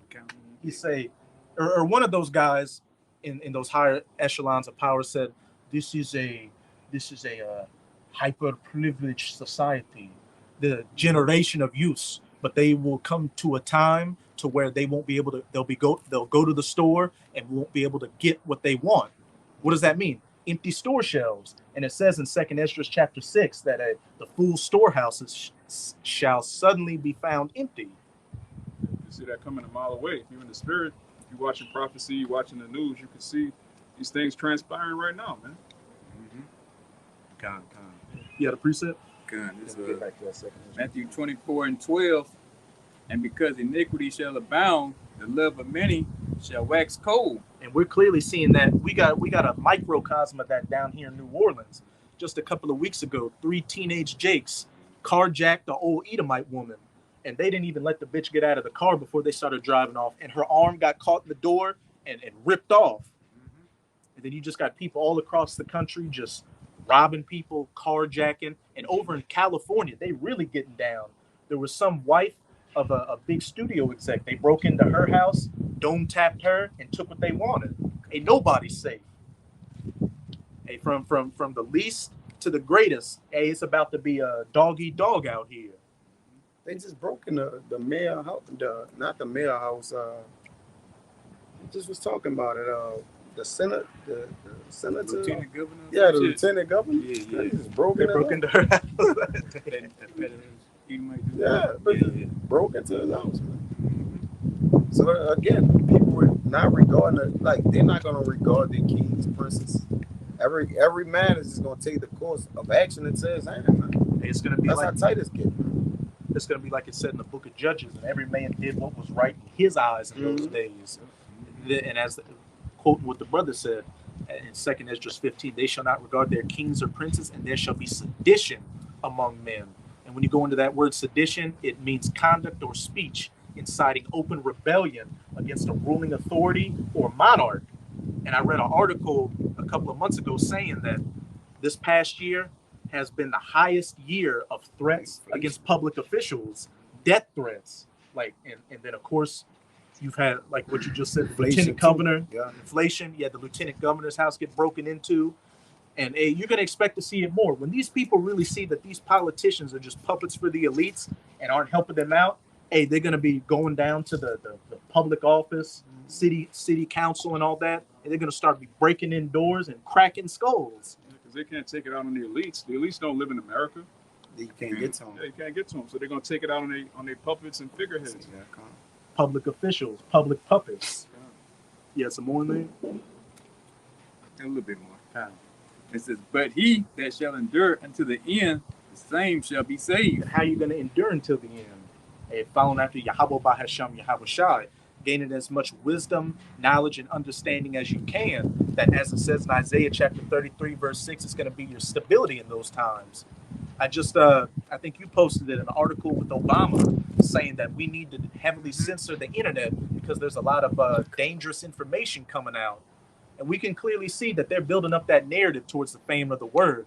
You had that subway shooting up in New York, where you had that guy, they looked at his social media, and he had pro-Black Lives Matter content, pro-Black nationalist content, and Nation of Islam content. And we know for the longest time, they've been trying to link us to the Nation of Islam. And then around that same time in New Jersey, you had another Jake that was carjacking and specifically targeting gutter rats. Don't be surprised if they find a manifesto that he had talking about, as Slow Cab says, Hebrew Israelism. Yeah. You had the New Jersey shooting a couple of years ago. That dude during Christmas, the Christmas driver, who was touting pro-Hitler's content and saying that the so-called blacks are the true Jews. Behind the scenes, they're building up that narrative to where they're about to drop that hammer and take the videos off the internet, and the men of the Lord are no longer going to be on the highways and byways. Yeah, that Jake in Dallas a couple of years ago, he had the dashiki. He was talking about the Bible. these are all setups by Esau, man. Even these other Israelite groups, you got camps that have actual murders and the stuff. Bodies. Bodies on them. They just get swept away. He's keeping that in his back pocket to be like, look, these people are the problem. They did the same thing in Rome. We're gonna burn Rome and then blame the Christians. Who are the Christians? The Israelites, man. It wasn't Charlton Heston. Yeah, kind And hey, lest we forget ISUPK, that was on that Vice segment called Hate Thy Neighbor, where they were going to the gun range, shooting automatic rifles, all in black with the fringes on and everything. The HOY, the pull-up boys. You got to get your spirit. We got to get our spirit right, but we also got to get our aim right. And tap into Esau's blessing. Mm-hmm. What scripture is that, man? Tap into Esau's blessing. His blessing is going to be used to destroy him. Yahushua said, "He that take up the sword shall die by it." Man, they don't follow Yahushua, man. They follow their bellies. And you Jake's out there about to find out how much these false prophets had led you astray. These false shepherds coming in another way, and it's going to be too late for a lot of you at that point. You're going to have to take the judgments that we're about to get back into in 2nd Esdras chapter 16. But I'm going to just read a little bit in verse 18. The beginning of famine and great death. The beginning of wars. We got the war in Ukraine going on right now. And you're hearing more and more about World War III in the news. Nuclear war. And you got Israel starting to flare back up over there, which is what we're diligently waiting for. The least of the flock in Jeremiah 49, verse 20, drawing them out. Doing something to provoke Iran, to drag in the U.S. and NATO on their side, and Russia and China in on Iran's side, and to bring about that battle in the Valley of Jehoshaphat, the War of Armageddon. Hey, everything's a powder keg right now, and you can see that little fuse to that TNT barrel. It's about to explode. Once it starts, there's no turning back. And the powers shall stand in fear. That's talking about these elites out here. The Rothschilds, Rockefellers, DuPonts, Gettys, you name it. Hey, they're working towards fulfilling their NW0, their Great Reset, but at the same time, they're standing in fear because they see the prophets prophesying and seeing everything we're prophesying about come to pass. And we're telling you, as pursuant with the Amos chapter 9, that you're going to be some of the first ones we come to get. Also in Psalms 149, they shall bound their kings in chains and their nobles in fetters of iron. Yeah, because they're going to get to a point like, hey, she going to get out of hand, and they're going to be like, damn, maybe I shouldn't have pushed that button, to get it started. Because it's going to get so wild, and then it's going to be too late. You're going to see Yahushua come back, crack them clouds, man. And it's a done deal. And all that BS they done, all the lies, the deceit, the treachery, the robbing, the killing, it's over for you, man. You gotta serve your time. Like you sentenced Jake to 30, 50 years for what? Stealing a rake or something like that? Mm-hmm.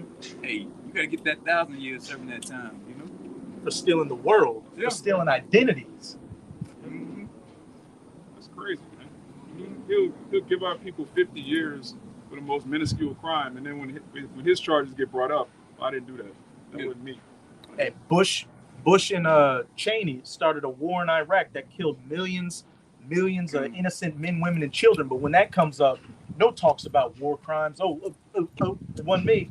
The terrorists, WMDs. Hey, that's why the reapers are ready to. The world is the harvest is ripe, man. That's why the Lord. Then the world as we know it has lost its youth. It's no more good unto the people, which really is not the world, but the people have destroyed the world. The people that's in charge, man. And the reapers is ready to reap this bitch, man. That's why you send them at a unimaginable clip, man. And every time you're looking at chariots just hovering over this place. When the angels are out, what you think they had to do? You think they had to just... They're actionaries, man. They take action, man. So if you send them daily, all right, people are saying them just hovering up. See the big ass chariot hovering over Walmart, man. It's sitting over Walmart. All right, what that tells you, it's not moving. People are actually the dog got the dog in the basket, eat them, just sitting there. Yeah. Okay, so that what the earth is ripe, is ready to be reaped. Who are the reapers? The angels. All right, they're ready to reap this place out, man, because this world, as we know, has lost its youth. It's time for the Lord to destroy it, man. Just to back you up with the chariots, they've been seeing a lot of them over in Ukraine. God. Wherever there's a major war zone going on, you're seeing the chariots over there. Why? Because they're Yeah, orchestrating. they're working on the minds of those. They instructing the minds of them. With their summons from the Lord to instruct the minds of these different nations and kings to go against each other. The Lord said, I got the king's heart as the rivers of waters. I'm changing the whatsoever I please. So what Vladimir Putin's all these, you get all these people, man, the angels is working on their minds. All right? We're being summoned from the Lord. And that's why we are in the midst of World War III, man. We're actually in the assault stage. They just haven't started fight yet. Because the Lord said He's gonna stir up the meats, He's gonna stir up the minds. But when you stir something in a pot, you're checking it to see if it's ready. So as you're stirring it, you don't just stir because it needs to be stirred. Nah, you're stirring it till it get ready. And you're turning up the heat. And you turning up the heat or the temperature as you need to finish it. When you cook it, do you want to cook forever? You ain't cooking forever. All right? You only cook it till the food get ready. And if you're extremely hungry, you're gonna really cook it fast. So the world is extremely ready to be judged. Got it. Well, I had the second address 14, you know, with the world has lost its youth and the times begin to wax old. Shit, we'll get to y'all. We'll get back into this. Yeah, that's cool. Second Ezra 16. Yeah, you go. 19. Yeah, 19. Second Ezra 16, verse 19. Behold, famine and plague, tribulation and anguish are sent as scourges for amendment. Not scourges for love. Yeah. Not scourges for a tap on the back. Scourges for amendment, to amend your behavior, to punish you for being wicked. And of course, we just went into the famines. Nah, just to add to your point, because the Lord those scourges intend to change, like you said, that's the change of what? Your cognition. Because the cognition that the world is currently in, or the hypnosis of the world, is in unjudged, in an unjudged state, man. All right. So the judge, the Lord, which is the judge and the king of the earth, He intends to what? Put on the people's minds judgment again, man. All right. So which is what? Debt, anguish, like all the things He's saying, man. The Lord about to bring these things to the people's minds again, because the American way, these people don't know nothing, man. They don't know debt In hardship, and the city with unwalled villages where they dwell carelessly. They don't even, like you say, they so stretched forward out everywhere. They ain't even protecting their own country, man.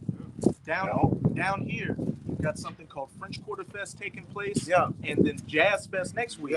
And you got all these Edomites coming down here to have a good time. But like we were talking about earlier, you just had the Attorney General? Lieutenant Governor.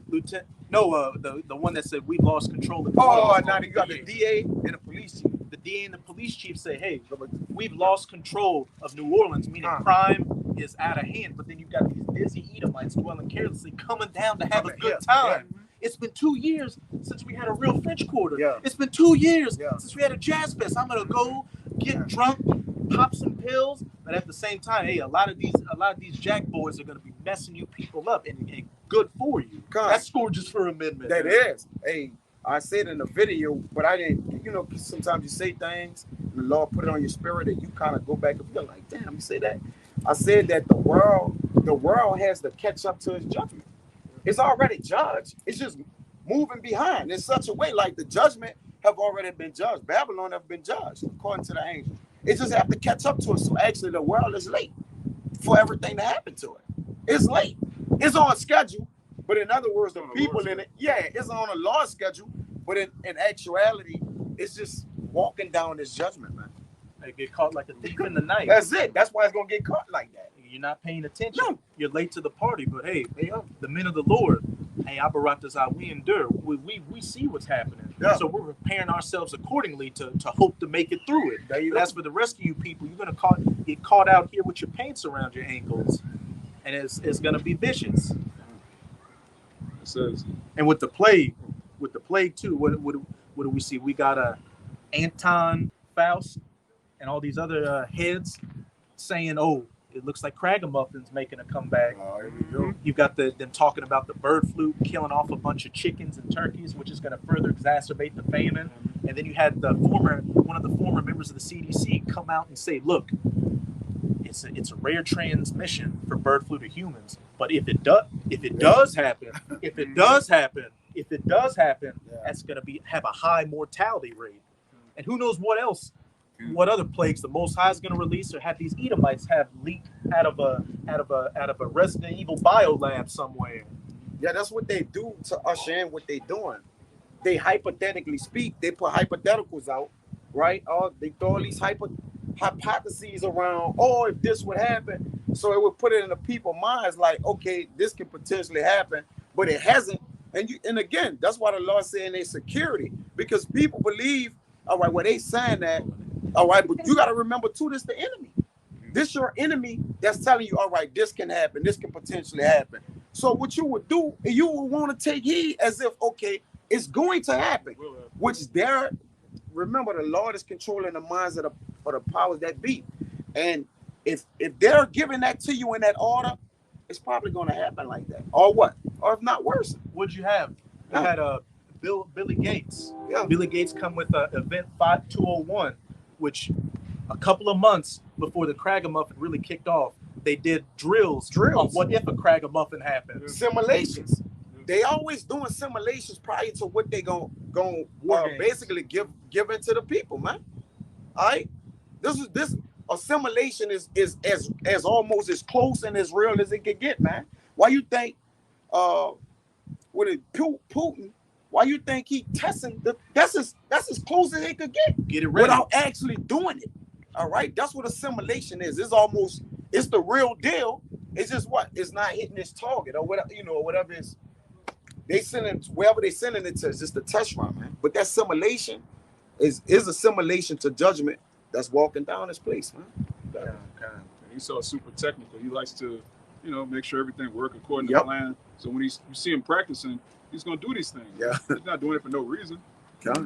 Testing missiles for no reason. He practice to play the game, man. Yeah, play the real thing. That's what practice is for. Yeah. It's back in 2nd Ezra 16. Verse 20, but for all these things they shall not turn from their wickedness, nor be always mindful of the scourges. Being late to come into the judgment, being dizzy out here, dwelling carelessly in this city with unwalled villages, like we just said. Here you have the DA and all of them saying they've lost control of the crime rates in New Orleans, but still people are flooding down here for French Quarter and Jazz Fest to have a good time. They're not taking heed to all the red alerts and signs happening all around them. So again, they're going to be caught like a thief in the night. And when it comes, it's going to blow your brains all over the street. This is verse 21. Behold, victuals shall be so good cheap upon the earth that they shall think themselves to be in good case. And this is no longer becoming the case. Victuals like food, gas, all your other creature comforts. Hey, inflation's hitting, hyperinflation's hitting. I read an article a little while ago where Trump came out and said the U.S. is a third world country.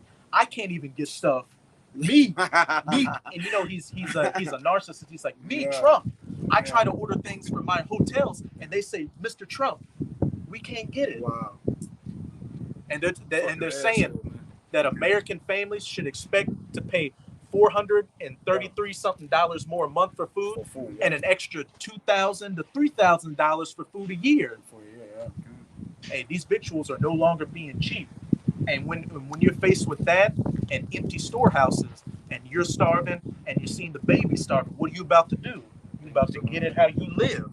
You about to be kicking in doors and taking names and taking lives. Like it's in the scriptures, we have sold our mortgages, our lands, because of the dearth, man. You see, the dearth is hurting these people. What can affect the people more than anything? The food, man. That's your lifeline. Man. That's your lifeline. You got to think about that. Hey, it's not hard. Henry Kissinger said, if we control the oil, we control the nations. But if we control the food, we control the people. There you go. That's why I say people start mortgaging their lands. They call like whatever they got to eat. They did that in ancient Egypt. Remember, they sold the lands first, their cattle, then themselves to be slaves. God, And then but the Lord put the spirit on Joseph, all right, to during the Egypt time for him, for Pharaoh to save up the coin, man. All right, so what? And all they doing is they're controlling the dirt by storing up all the food. That's it. It ain't at the ports, the food, everything that's coming in, they just holding it, man.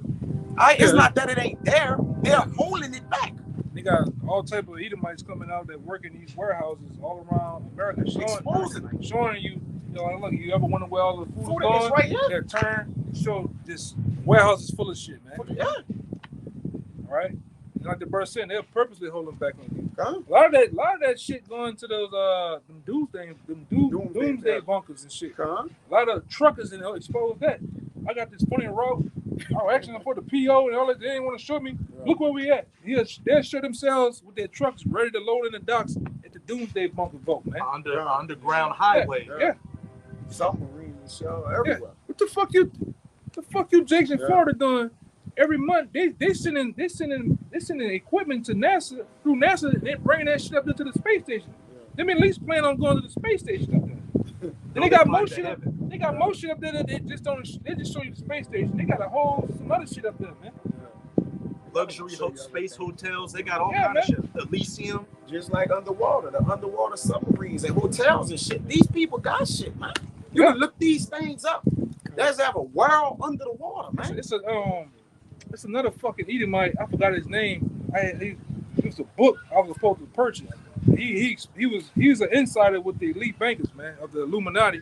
And that guy said, man, I went and visited so and so, and he said I was miles and miles underneath America. And he said they got malls, stores, all that shit like that, man. You think nigga think they can go to Gucci on top of the ground? Nigga got Gucci down there, nigga. The Gucci factories down there. Yeah, they at least got all they creature clumpers and luxuries down safely under the ground when you niggas don't even know it, man. Raccoon City showed you that. That's a small glimpse. The hive, man. Yeah. Come on. If I could back up what you just said about these guys going into these places where they got food stored up. Another thing is that the U.S. government has been telling U.S. farmers to destroy their croplands, or else they won't get lucrative government subsidies. That they'll cut that off and penalize them for not destroying their own crops and pouring oil onto their fields. And also, a lot of these farmers have been told to kill off a lot of cattle too, and just let shit rot in the field. Yeah, come on, man. You go look up some of these subs. It's called farming subsidies or some benefit. Yeah, some benefit they get. Tax exemption they get from the government. Yeah, man, you're not gonna throw away. Them dudes get $350,000 a month. That's about 8.6 million in a fucking year's time. More. I'm just throwing numbers out. But you're not these hard times. Yeah, ain't nobody gonna throw away. You giving me a free $350,000? How you think they buying them fucking $500,000 tractors and shit? Yeah. What's wrong with Jake? Them niggas got tractors bigger than this goddamn building, man. Farmers are completely controlled by the government. Yeah. They giving them all their credit, everything that they need to get all their tools, man, to cultivate. So now when they like, look, shut the cultivation down, the farmers gonna do it. Yeah. Just like over here. And I found this out working with a bunch of farmers where I worked at it in Houston, man. And Jake they don't expose it to Jake, but Jake can get all type of tax exemptions just by having let's say you buy a pickup truck. Pickup truck can be a 1,500 2-ton. All you gotta do is get about 10 chickens and shit. You get all type of rural development taxes and shit. You don't have to pay taxes, or you don't have to pay like you know how we get the thing in our window. Yeah. Yeah, the brake tag or some shit. You don't get a brake tag in 12 years. No. That's it. That's all only the information only being traded amongst Edomites. That's man. in-house. Yeah. Yeah. And these Edomites, I'm gonna tell you something too. These Edomites that have these farms and have the insight, they're looking out for each other, man. Of course. Hey, I'm gonna give you this pallet. Don't eat none of this shit because this is getting ready to happen in July. And how the fuck you think this can come? Like me just talked about it. How do you brothers think these Edomites talking about that's in the government saying in June or July you're gonna really feel the crunch of the food, man? God. Yeah, because they know you like you say, I don't know what you brother said, but I know y'all said it. All right. There we go. Yeah, you niggas gonna be out. You niggas gonna be in them pools. Yeah. You gonna be running up and down the goddamn street, running after these hoes. Yeah, these hoes gonna be on the beach like them. Yeah. All right, and they gonna be slinging them with ice cream, and them elites know that. Yeah. So what you do? You hit the fucking stomachs, man. You hit that gas tank. They know you niggas love to ride, man. That's why we brought it out before. That's why they put those little strips on the ground. They know how many people in this particular time of the season drive down these roads, man. And they cutting them off, man. They cutting you niggas. They cutting you off. You get ready for another siege of Masada, man. You just gonna feel it, man. Yeah. Yeah. These double, hey man, these elite bankers, they learn from their foreparents, Alexander the Great, Antiochus, Nero. They're doing the same thing. They're the same shit. They're the same people. Yeah. They're the same people. You control the food, you got the people. And they structure their empire based on their foreparents' empire. That's why in the summer, what they give you niggas? They give you niggas the tail end of basketball. They give you niggas all these greater circles. Yeah. Festivals and all that shit to keep you fucking blind to what they're really doing. And then when they turn off that well, and they stop that food, it's done. Well, yeah, we're gonna catch a nigga. You gonna catch a nigga get on his knees? Well, FEMA. Nigga running. How the fuck you gonna run? Nigga, the prophets and told you niggas for the last umpteen years, man. I dare one of you niggas to try to run into one of them helicopters. Drop you in the helicopter, plane, drop that big ass, what they call it, the payload fucking, yeah. You niggas crazy, man. But it's gonna happen that way. A lot of you jigs gonna get blown away over some water, man. Blown away over some food, man. The last gift of Pampers, you niggas gonna get blown away. Second, that's just 15, I had the other one too. I had that one for, yeah, I just thought about it. I had that one for, this brother and you was talking. Hold on, let me go to finish that one real quick. Just to back up everything you just said. 2nd Ezra 16:21. Behold, victuals shall be so good cheap upon the earth that they shall think themselves to be in good case. They shall think themselves to be in good case. What? Going out on the beach during the summer, having a good time, stunting, all that, all this bullshit these people into, going to festivals. And even then shall evils grow upon the earth, sword, famine, and great confusion. Those scourges for amendment, cutting people down left and right. carjacking, man. Rapes. Yeah. For many of them that dwell upon the earth shall perish of famine, and the other that escape the hunger shall the sword destroy. Hey, if you're not of that elect number, hey, if you don't starve to death, what the sword's gonna get you? You get caught up in these race wars, the civil wars, martial law, getting sent to a concentration camp and tortured to death. You get drafted to go die in the Middle East, or ultimately those nuclear missiles. Hey, if you don't have that protective hedge of Yahweh by Hashem, Yahweh Shai around you, you ain't making it. No, not at all, man. It says, and the dead shall be cast out as dung, and there shall be no man to comfort them. For the earth shall be wasted, and the city shall be cast down. The dead shall be cast out as dung or shit. It'll be so much death, destruction, dead bodies around here. You're not going to give a second thought to it. You become emotionally numb. You're going to step over it and look around. Oh, there's a crate of something. Take that. That's going back to the love of many, waxing cold. People are going to be emotionless animals out here. Psychopath, sociopath, any worse, just animalistic attribute out here. These people are going to be living it. They like that now, though. Con. You just had to, Jake, when you post here, you go use the EBT, the food stamp card, then steal a BMW, and then run out of gas in it. You're not thinking. People are not thinking, man. Like, we come into a time where you want to, instead of being loud, instead of being out there, want to be the guy that's seen. You got to be the guy that slipped through. Like we had right now, we had a particular place. You should be able to, in that time, you should be able to come through this place and not be seen by nobody, man. Slipping in and slipping out, man. Being quiet, right? Because the guy that's loud and out there, you're gonna make yourself a target. You're gonna be prey, man. All right? You're gonna come into a time where you're gonna be in them bushes, man. You're gonna see some shit go down over there. You're gonna see multiple people get put to death. And you better not move and make a noise, man. Hey, like Frank Lucas, how did he get caught going to the show with that big fur coat on? He was against that. Woman. He was against it too. He was against that type of shit, man. But he let his woman. Yeah, that's how a lot of you jakes are gonna go out following that behind your woman. Yeah. Big Keisha, niggas gonna get you niggas put to death, man. Big Keisha gonna get a lot of you niggas put to death, man.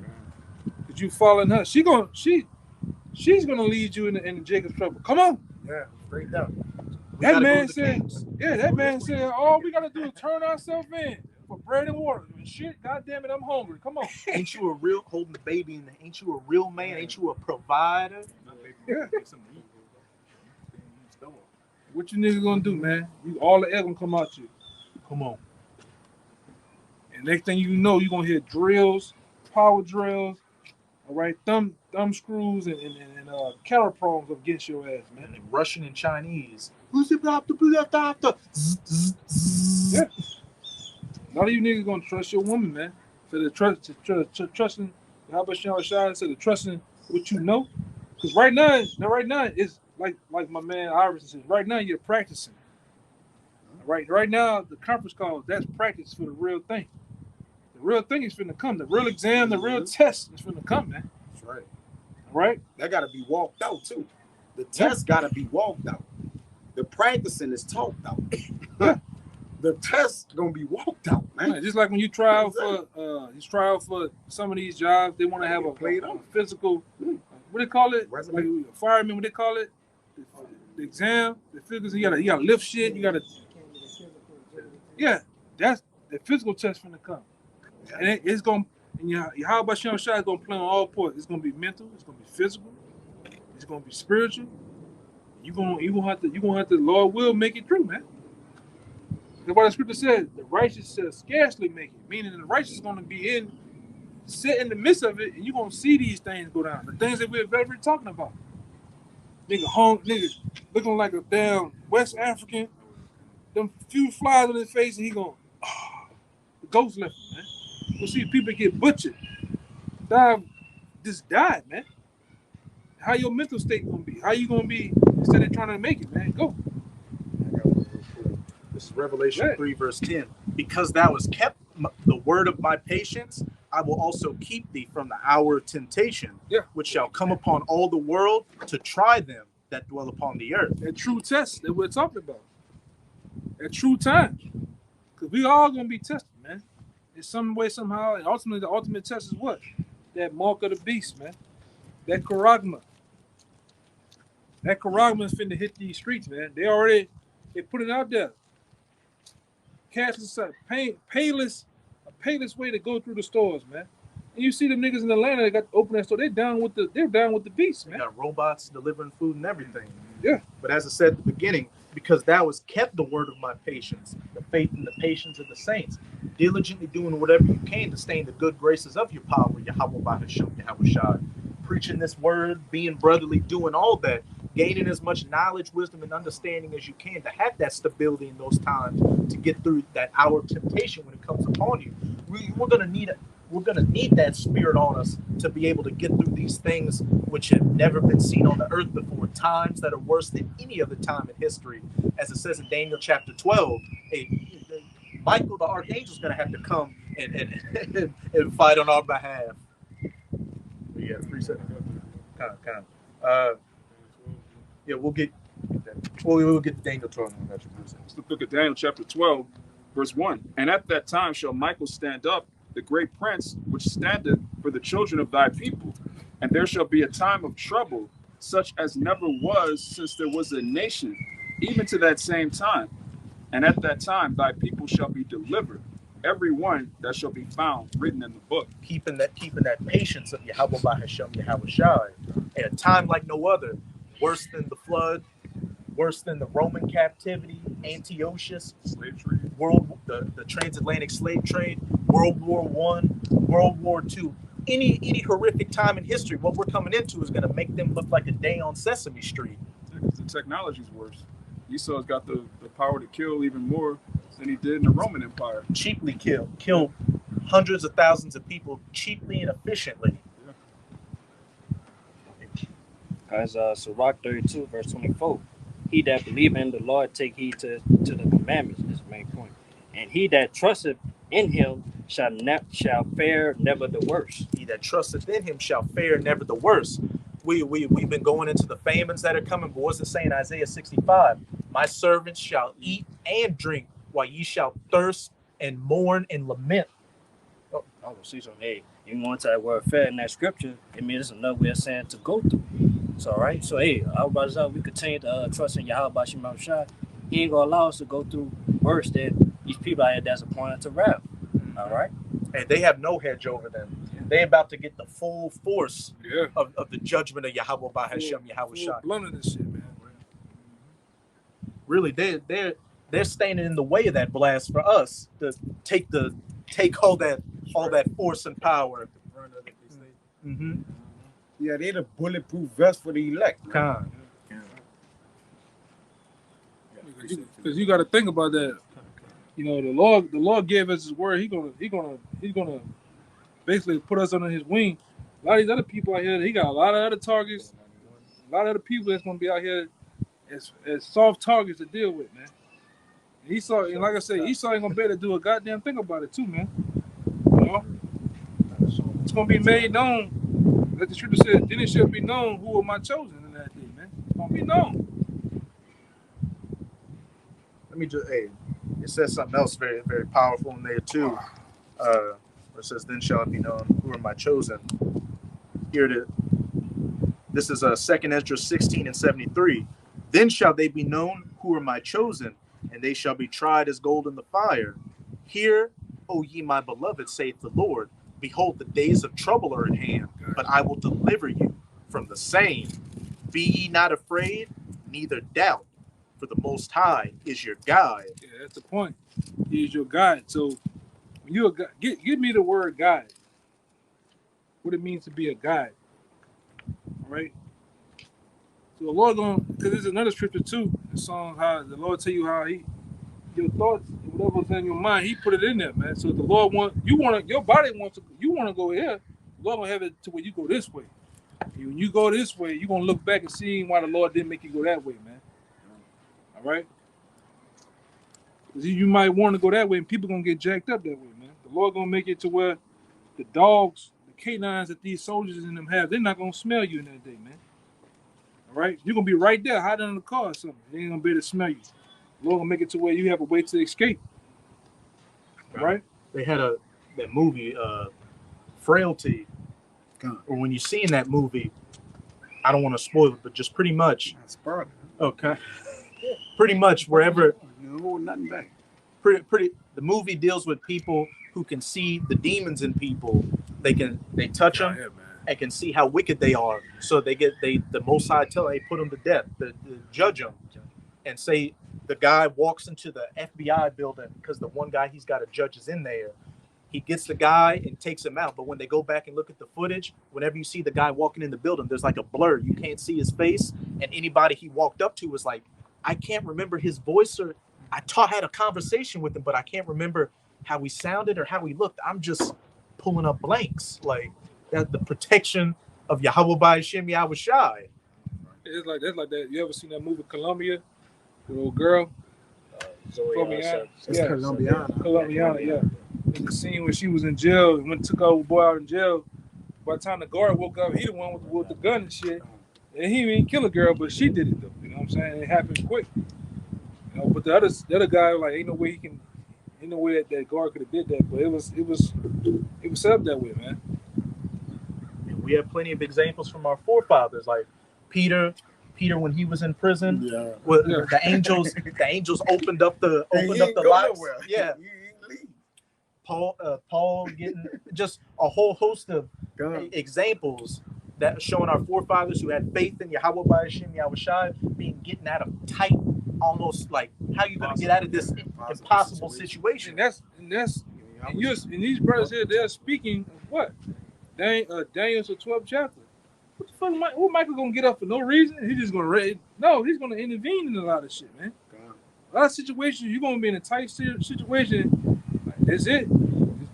This this must be how I'm gonna go. Something gonna happen, man. That's why the Lord building our faith right now. Yeah. When these things happen, we don't bug out. We have that wisdom and knowledge. People stay. And we've seen the Most High has shown us plenty of examples. One thing that I will never forget is when we were down on the lake doing a video, and we were talking about that Isaiah 65:13 about how my servant shall eat, and we brought up that example of was it Elijah or it was Samuel when the birds were bringing in food. Yeah. It was Elijah. We were talking about that example, and right when we brought it up, a crow came with a piece of bread in its mouth and like hopped in front and was looking at us and with the bread in his mouth and then just flew off. Back in the tree while we were doing the lesson, he was sitting there listening. And then the other time we was on the lake, the lake, real spiritual, man. Because even when we went around, remember we went to the wilderness, them chairs were just coming. 7 of them. Yeah. You know? That was the first time I saw a shirt. Yeah. Oh yeah. And then there's the time we was on the lake, you know, that was a chicken bandit, you know. Yeah, and that chariot, we talking and we looked up, the chariot literally came in this realm, slowed down, did a burst of fire and left out of this bitch, man. Get that brother's garment on camera. The chariot was the color of his garment, that emerald green. It looked like a ball of light in a shooting star streak. It came, as the elder brother said, it came, slowed down. We could see with the tail and everything, just And left out of this realm like that, man. You could then see the portal that it went in. And like I said, we seen that with these, man. Like Martin said, with these. We ain't tripping and making nothing up, man. You know, and that's how the Lord, and the Lord, we were talking about Jacob trouble then too. And talking about getting delivered, and the Lord showed it. Hey, I'm with that, man. Yeah, I'm with that. And to the world out, to co-workers, friends, family, we sound crazy. We sound fucking crazy. We sound loony to them, man. Man, they talking about UFOs, man. Huh? Yeah. We kin to him. Just that much. That's my cousin, man. What are you talking about? We were growing up. Yeah, we were growing up together. Yeah. driving Got nothing to spaceships. do with nothing. I got a fucking uncle. I got an uncle. Well, he just went not too long ago. He went to one of my cousins I grew up with. Man, I heard your cousin gone crazy. And my cousin like, man, your cousin ain't crazy. Like, bro, I just dealt with him. Like he, you know, ain't nothing changed about him. The same conversation we had when we was teenagers and young. It's the same old yucking now. You know, ain't nothing changed, man. Man, but I heard he trying to emphasize. I heard it crazy. You know, Who cares what you heard? What's the dead man's opinion? and the Lord, he already done talked shit before. The Lord had jacked him up. Lord, you went downtown LA to nigga and gutted you from here on down. Came down with that bitch, man. Nigga, knock your eye out and shit. But you still talking shit though, man. Yeah. No, fuck. He basically saying, "Fuck with you." I heard. Yeah, and it's true. Yeah. To him. It's true to him. He won't believe like that. The other nigga, you know, man. That what that nigga name is? Oh, I think he have told you about the dude, the black dude. Danny black nigga, man. Oh yeah. You see him. You see this brother with other men in law. You talking shit. Oh man. yeah. Nigga gonna fuck you up too, man. Somebody like a family friend. I was with the bros in Bay St. Louis, and we were all out there having a good time. That nigga, man. Go ahead. We were all out there. We weren't doing anything. We were out there having a good time, having some drinks, and this one dude sees me and sees. At first, he see me and didn't acknowledge me. I had to go up and talk to him, which shows how much of a fake coon nigga he is. But then he had told another family member of mine that he had saw us, and he was like, "Oh, I saw Ra'aya there, and he was with some thugs. Like he was with some thug-looking black guys." Come on, talking man. about the bro. And that brother family never met her. They didn't believe that shit, man. My family member he told it to is like, yeah, I know Ra'aya. I know he ain't get down like that at all. I know he's full of shit. The DB's full of shit. This brother got a uncle, man. This nigga is a pure nigga, man. talking shit. Don't know a fucking thing, man. Ain't get a pastor. Damn, pastor. This shit is crazy, man. The Lord gonna jack you motherfuckers up, man. I'm talking about the friends, the people that's close to the prophet that be doing that shit. The Lord gonna jack you niggas up, man. Well, And like I said, you brothers can't be. They talking shit, man. which we don't give a fuck. It's all good. It's all good, man. You know, we take it, We embrace that. but you're gonna be you're gonna be jacked up. You brothers don't worry about that shit, man. It's not about them.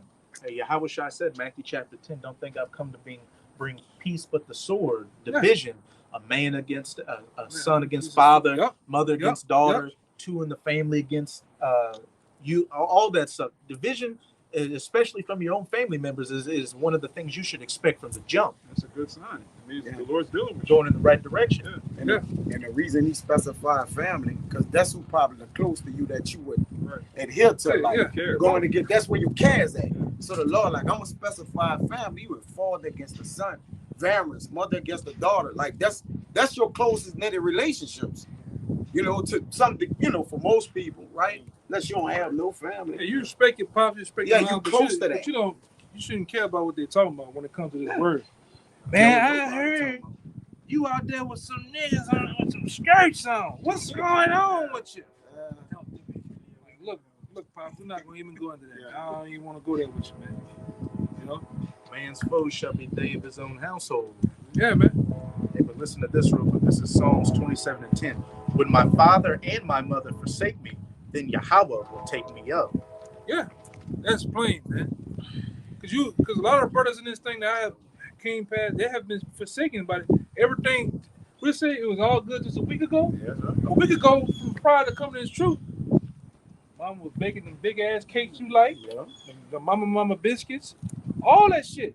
When you find this word, you become the black sheep. You get shitted on, man. Person non grata. Yeah, you get persecuted in your own house. Some brothers gotta live with them people. I seen brothers get kicked the fuck out. Oh no, nigga, you gotta go. You talking about my Jesus? And instead of throwing trash bags of the brother shit out, you know what I'm saying? Pop, nah, I ain't seen niggas. Daddy disown you behind the word, but you got a half brother. This nigga gay. This nigga's this nigga flaming. And they love him. And they love that nigga, man. It's cool. They ain't throw him out. They had his graduation. Yeah. For going to hairstylist school. That's what we gotta go through for this, man. And I embrace that shit, man. I'd rather go through that. This is a part of the fire. This is a part of that purification part. Uncle talking shit. Your family friend talking. I'd rather go through that shit any day than to go through that fire that's gonna come from them heavens, man. I got that. Cause that motherfucker, it's not gonna play, man. That's cool. I take that shit. Now, like I say, I embrace it because I've always been the black sheep of my family. Because one thing about where I come from, and these different other brothers come from, niggas can't think. They can't think outside of that 4-block radius of the hood they in. Always coming up in school, I got put out. Hey man, ain't no fucking way we were just in Africa, man. I'm challenging the teacher, man. I think we were something better than that. Get out of here. Right, motherfucker, get out of here. There's no fucking way. We the Michael Jordans of the world. We this, we that. There's no fucking possible way. We just was in Africa, man. This is a bunch of niggas. Nah. Walking around naked. Yeah. No civilization. And I was in the world, but you couldn't tell me that bullshit, man. Hey, I was the same way. Like, I used to go to a Catholic school, and in class, I remember asking, like, how could Jesus be white if he was in the Middle East? Like, questions like that. And these people can't wrestle with those questions. And we ain't know nothing then, man. Your uncle, you present that to your pastor. That nigga on what he told you one time? I'm trying to watch the game. I'm watching the Saints game, then we could talk about. And when the Saints over with, he ain't want to talk about that shit. No more. Come on, man. Sitting outside his house. Boy, I Yeah, gotta man. go pick somebody from the airport. Then we could talk about that. Bullshit, man. Like, all right. Bullshit, man. But we the joke. We funny though, man. It's not gonna. I'm gonna see. Like I said, what the scripture say? In the day of thy power. They shall be willing. I want to see. I'm gonna be funny in that day, man. Lord will. I want to see if it's gonna be funny when that my Jesus. When you see the other Jesus, the real Yahweh Shai come back. He's not what you thought he looked like. He's not what you thought this Bible is. Because this Bible, hey, Isaiah the 63rd chapter give you a glimpse how the nature or the mindset of Yahweh Shai, man. that man ain't gonna be playing when he come back. All right. That scripture in Matthew about offending in one. A lot of you gonna taste that offending in one of the little ones, man. Because we're the little ones of Yahweh Shem Shah that you offended. Because first you think about this shit, I'm telling like, man, motherfucking uncle, man, that nigga ain't tripping, man. But you ain't got offended, man. Yeah. And the Lord's gonna avenge that shit, man. You playing with this man. You're playing with their emotions. Like these are the ones he set out for himself, and you're making their life hell for them trying to let you know what salvation is. What do you think's gonna happen to you? And like I said, I didn't have cousins. Nigga, know you don't eat that shit, man. But they'll try to mix some bacon in some shit. They'll hide the shit. They say you eating the omelet. They'll put the omelet. It look like omelet, but niggas got bacon in there and sit back. Yeah. Like, come on, man. Wicked as hell. Yeah. Nigga, do shit like that, man. The Most High's gonna enjoy killing you. Like he's got that day set down on his calendar. Oh, I'm killing you this day. I'm gonna kill you this way, and I'm gonna record it and have a laugh about it. That's why Ezra said for the full are full things and for the empty are empty things, man. These people are empty. And David and Job said, the zeal of thine own house have eaten me up, man. The people right around me, man. All right, for my zeal of my own house, they have eaten me up, man. Yeah. Trying to eat me alive, man. They do the men of the Lord that shit, man. They do us that shit. Yeah, say your enemies is a scripture song. Say your enemies won't eat my flesh, man. Instead of trap. David say that. Yeah. Like my enemies wish the desire to eat my flesh, man. Huh. My fat, like Bring out the enemy. precept. You know what I'm saying? Hey, And then I want to say that, one man. thing too. Just pop Because out. one thing about Jake, you could have been this particular popular person amongst Jake. Why the scripture says in Matthew, the Lord said prophet is not we're holding it. All right, we're holding it. Yeah. But check it out. You could be this type of guy, and then once you come into the word, all your worldly value drop down to not everybody's playing with you or think you the It's P like word, that movie man. Trading Places. Yeah. Dan Aykroyd was a cock of the walk, on top of everything, had best friends, a beautiful fiance. That when his status was taken away and he was at the low, people were just looking at him. You smell, you're disgusting. Call the cops on him. Yeah. That's why, and we're gonna see the brothers, the men of the Lord, we're gonna see Wisdom of Solomon, the 5th chapter, come into play, man. The whole thing. From the we kind of his life madness and all that shit gonna come into play, man. With our family members. So fuck, we ain't got no friends, man. Only fucking friends is men of the Lord. Brothers. Yeah. We don't got friends, we got brothers. Fuck everybody else. It says in Isaiah 57:1 that the righteous perish, Yeah. and they don't lead to the heart. They don't lead the heart, man. These people don't consider, like you said, the strangeness of our salvation. Like they're not gonna perish in the end. All It's right? funny. It's weird. I remember telling Some type of way. Jake, and Jake will sit there with you learn over time from when you first come in, your first 5-6 years, you be up there zealous. You want to tell everybody. So you telling the nigga up there, Nigga hate. nigga bust out laughing. This nigga believe, so yo, this nigga believe you UFO. Yeah. You know what I'm saying? Your cousin calling you with niggas on the speakerphone. You hear him talking. Niggas sneaking. You hear the niggas laughing and shit in the background, man. I say, man, fuck you, man. Hung the phone up, you know? Yeah. It's vengeance for that. Yeah. See, that's a rock. That shit is not gonna be funny, man. It's gonna be vengeance for it. That's a line. This song. And we serious. I won't say that. You literally serious with them niggas. You putting on scriptures. You breaking shit down. And them niggas. You're sincere. Because you believe. Like, you like, this is it. We know this is it. We trying to get y'all to believe. They're like, man, I don't want that. You would choke. The butt of the day. Go ahead, Doc. There's Psalm 27:2. It says, when the wicked, even my enemies and my foes. Now, why did he say his enemies and his foes? Because one of his enemies can be his people. Man. I tell you that the foes And you have your own household. So foes, it's talking about your right. AKA family. So he said my enemies and my foes. Because he can just say my enemies. Shouldn't your enemies just be your enemies? No, he's put specifics on it.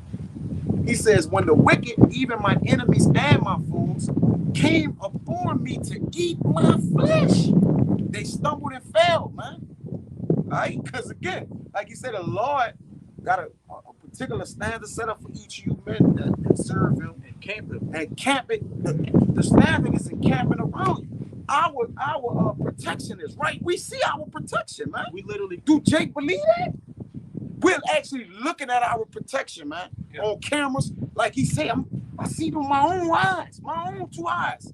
All right, we see that. We are looking at what's going to protect us, man.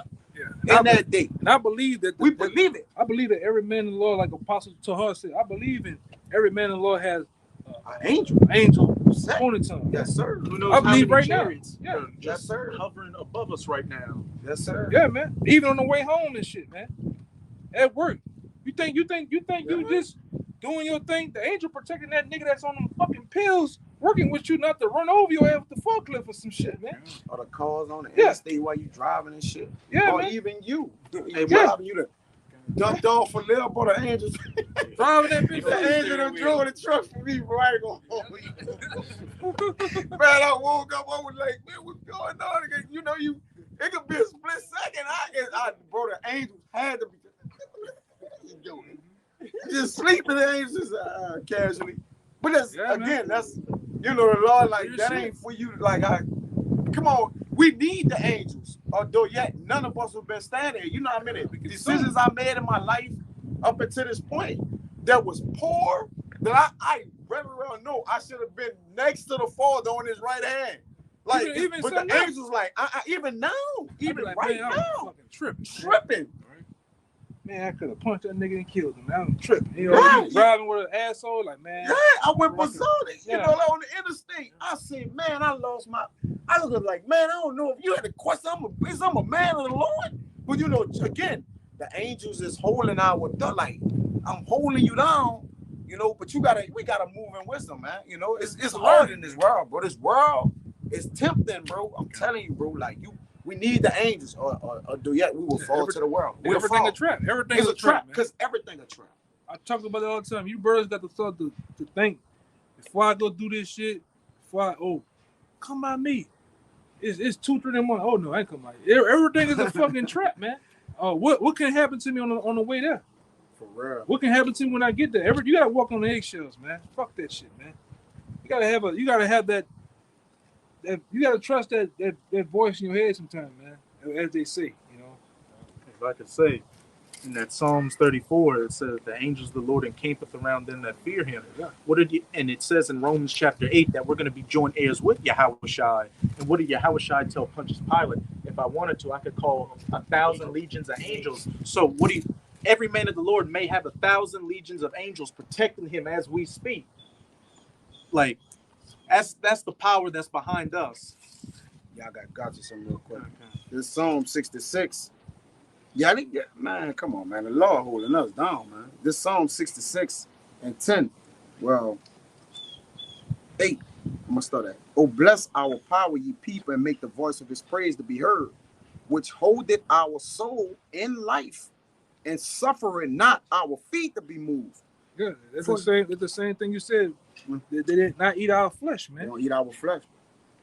Because you best believe if you've been in this thing and if you've been paying attention, there's a lot of motherfuckers that want to eat your flesh, man. They got people behind that screen right now, live, crackers, whatever that tune in. Ready. They know where we at. Yeah. They're ready to pull up on us, man. Yeah.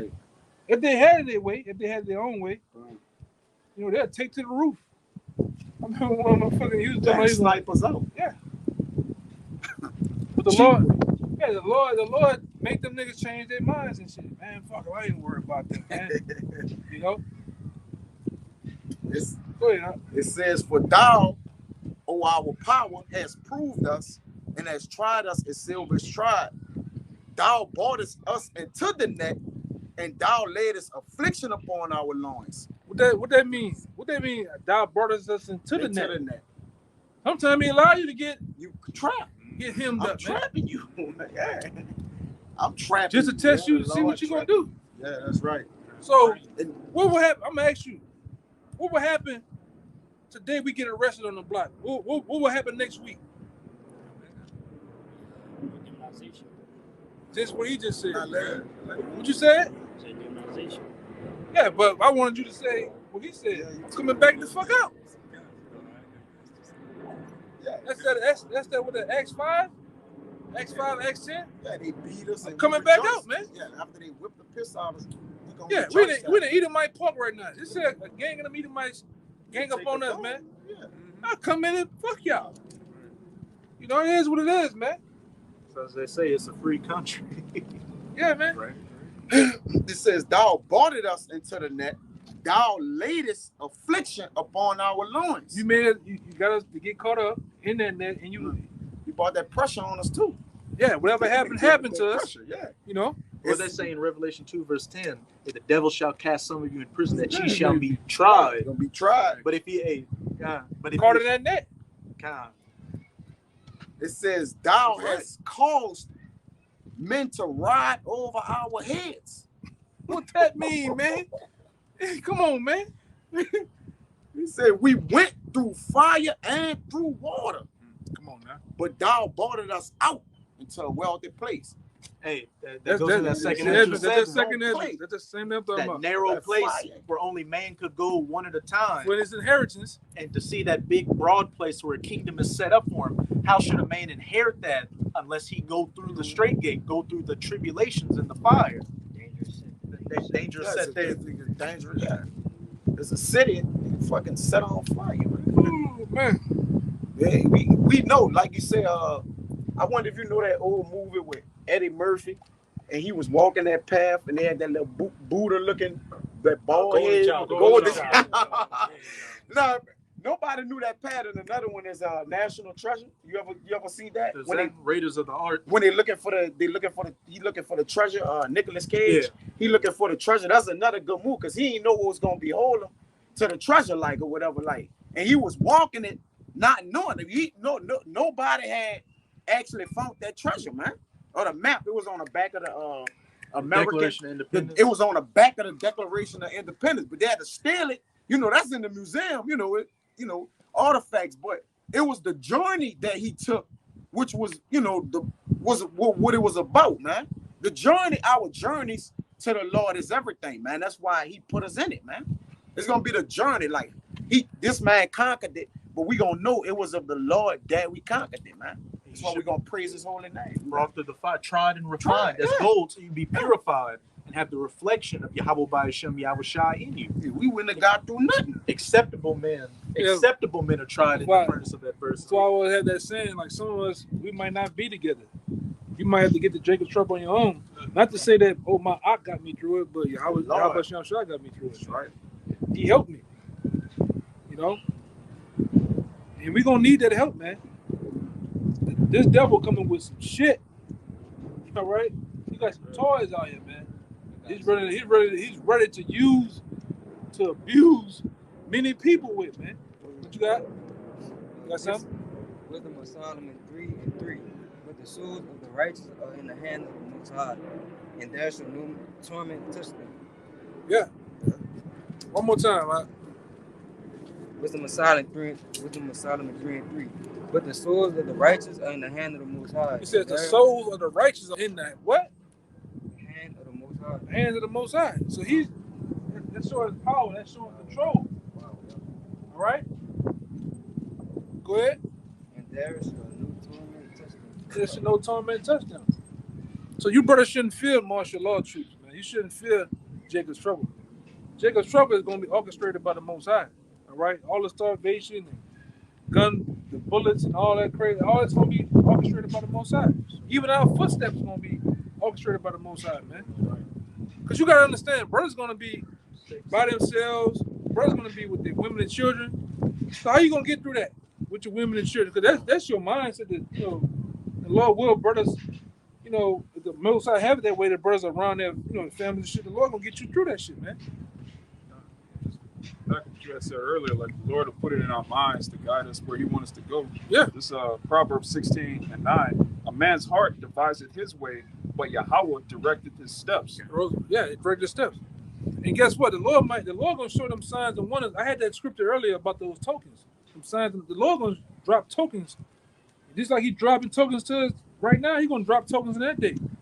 It may be a chair in the sky guiding us where to go at, man. That nobody, like I said again, that nobody else can see but us, man, and our families. All right? Sure, God is the Northern Kingdom. Yeah. That was that cloud. Yeah. That fire. You know who that was. Yeah, And it's we- gonna happen again, man. Go ahead, Doc. and was spiritual about that. The Lord has brought us through fire and water. You can liken that to what the water was the first death, right? And the fire is the second death. The Lord, like, look, I brought y'all through that. So we really technically already brought through that, but you got to be able to perceive that, right? Yeah, we done made it. We technically threw that water and fire. technically, You see? technically, in another realm, we done made it through Jacob's trouble already, man. We Come. sit fat Yeah. somewhere, man. We We just got it, catching but up. right now, we catch like the person. We're catching up with time. But we gotta go through it right now, man. But we keep America been destroyed, man. Yeah. Through these visions, through the prophecies of Yahweh Shai, America been destroyed. Long time ago, man. He was doing a video. Mm-hmm. Yeah, you're doing a video. Now, he wasn't right here. That's crazy spirit. That's the spirit, right?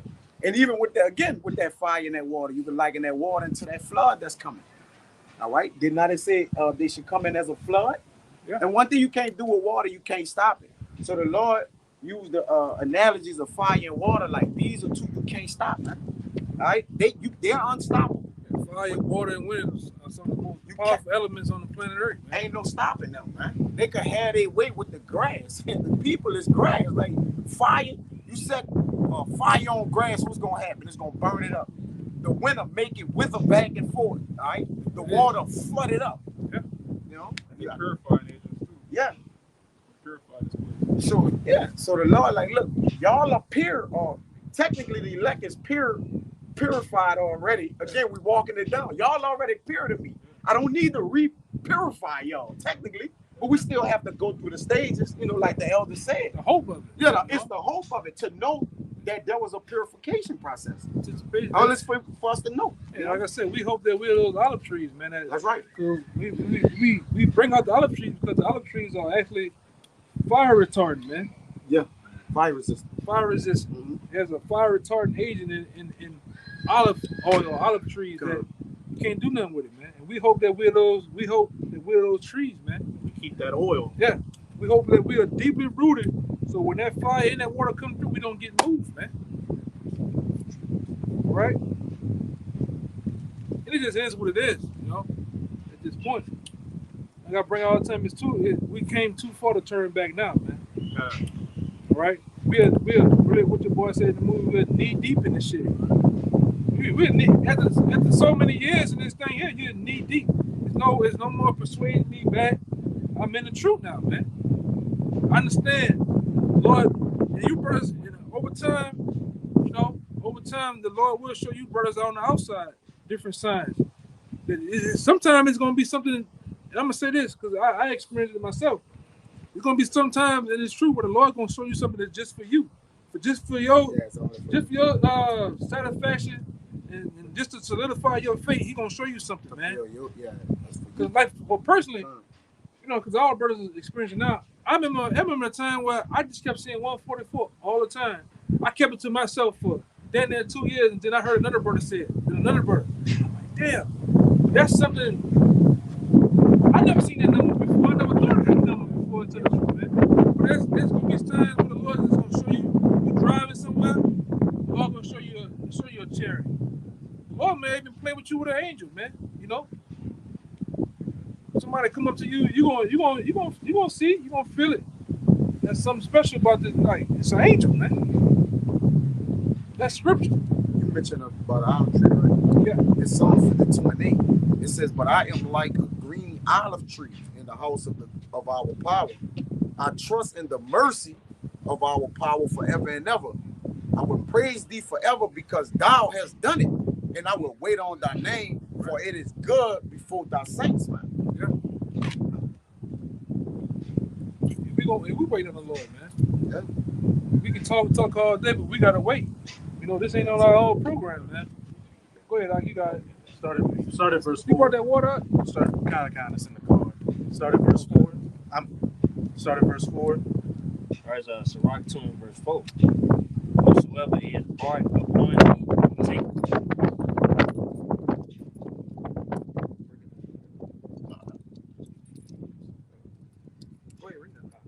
Sirach 2 verse 4. It's in the back seat. Whatsoever is brought upon thee, take cheerfully, and be be patient when thou art changed to a lower state. As the elder brother just said, some things we're just gonna have to go through and deal with it, because that's our trying. That's again the faith and the patience of the saints.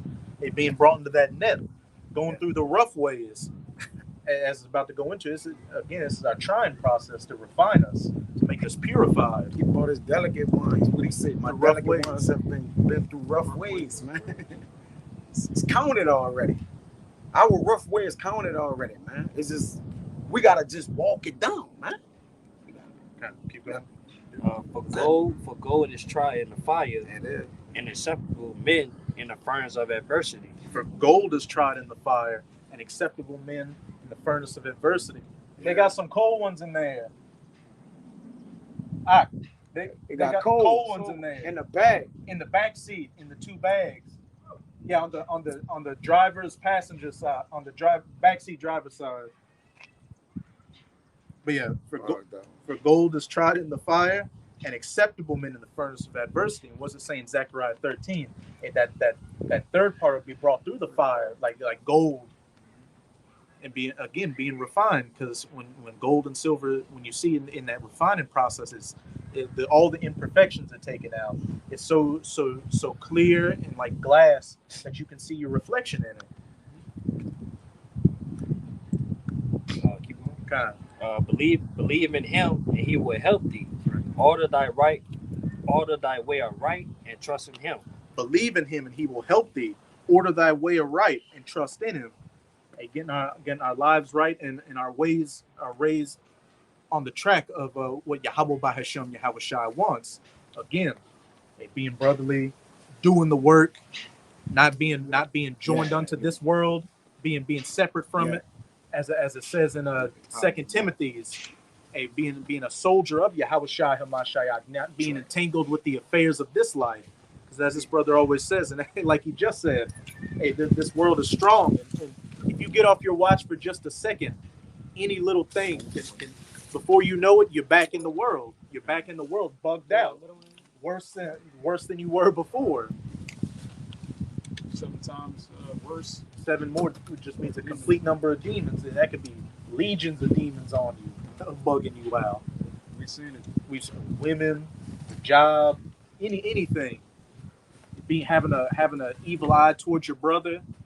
And especially now, as we get closer and closer to the end, you got to stand that much more on your watch and be that much more circumspect, so you don't lose your crown. Keep going out.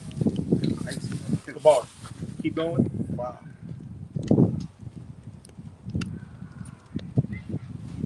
Verse 7.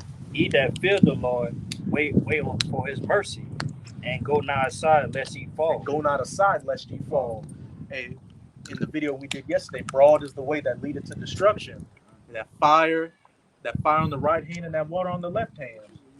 Hey, again, broad is that way that leadeth to destruction. Any little thing that you let play on your top and just keep nagging at you, hey, it can take you out. Like it says in Sirach, what does it say? He that contemneth small things falleth little by little.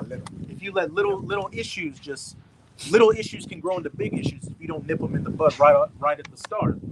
So you should be constantly observing everything and be circumspect, especially now out here as close we are to the end. You gotta confront everything. Like we say, contempt. Is it contempt? Contempt. Which meaning what? You don't draw it to the attention of, man. Or actually deal with it. Which one is like contempt? Like you miss it. You overlook it, like, or you push past it, like you fight against it, yeah. A battle against it, yeah. Verse 8. Ye that fear the Lord, believe him, and your reward shall not fail. Ye that fear the Lord, believe him, and your reward shall not fail. And as long as we keep we're doing everything right now. At least as far as spiritually, we're doing everything right now. Hey, we're doing our best to be brotherly. We're out here preaching the word. We're not letting the things in the world bother us. And as I said, ye that fear the Lord, wait on him, and your reward shall not fail. Hey, we expect to keep in our end of the bargain. We expect the Most High to keep up his end of the bargain. Hey, to bring us salvation and to hope to be that elect number. have that protective hedge over us with all these things we've been prophesying about during this camp come to pass. The famines, the pestilences, race wars, World War III, ultimately the nukes, you name it. The elder says all the time, the Lord didn't wake us up just to destroy us. He didn't give us all this knowledge and a heads up about what's coming just to have us get hit with these same plagues we've been warning Jacob about, man. He gave us a heads up so we have faith that we deliver from it. He appointed us to salvation, not condemnation. Yeah, like I pointed yeah, out. he have now appointed us to wrath, but But wrath, salvation. yeah, but to obtain salvation, man. The water for whom? Correction, brother. Yeah. That's the one. That'd be an oxymoron to give certain men on the planet Earth all this powerful knowledge, all this knowledge of elements and everything, just to destroy them, man. It's like we went back to zero. You know what I'm saying? Yeah, that's some Esau would do. That's right. That's what he does to people. He build you up to tear you down. Yeah. Break it down. You got a precept? Yeah, that was God damn. Hey, your reward shall not fail. It's crazy. It's 2 Kings 6:27. And he said, if the Most High do not help thee, whence shall I help thee? Out of the barn floor or out of the winepress. So yeah, the point is, if the Most High don't help you, you ain't got no help out here, Jake. You know, I go with that one from 2 Kings, about the kings. Lady asked for help. Gun. Yeah. Okay, I'm tripping. Yeah, okay, tripping. You know, that's the only way you're gonna make it out of this Jacob's trouble. Make it to the chariots, man. All through the will of the Most High, man. And that's it. Go ahead and get that. Okay, come on. You said you had a precept? You can break it down too. This Sirach 4:28. It says, strive for the truth unto death, and Allah shall fight for thee. So, like he said, talking about like how the Lord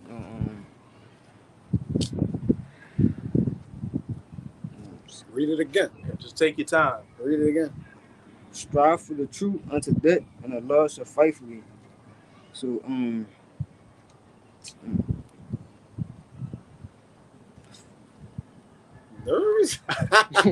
Hey, it's all good. It's just read it. Yeah, read it. It's saying what Read it's it doing. and say what it. Yeah, Just saying repeat what what it's doing. saying.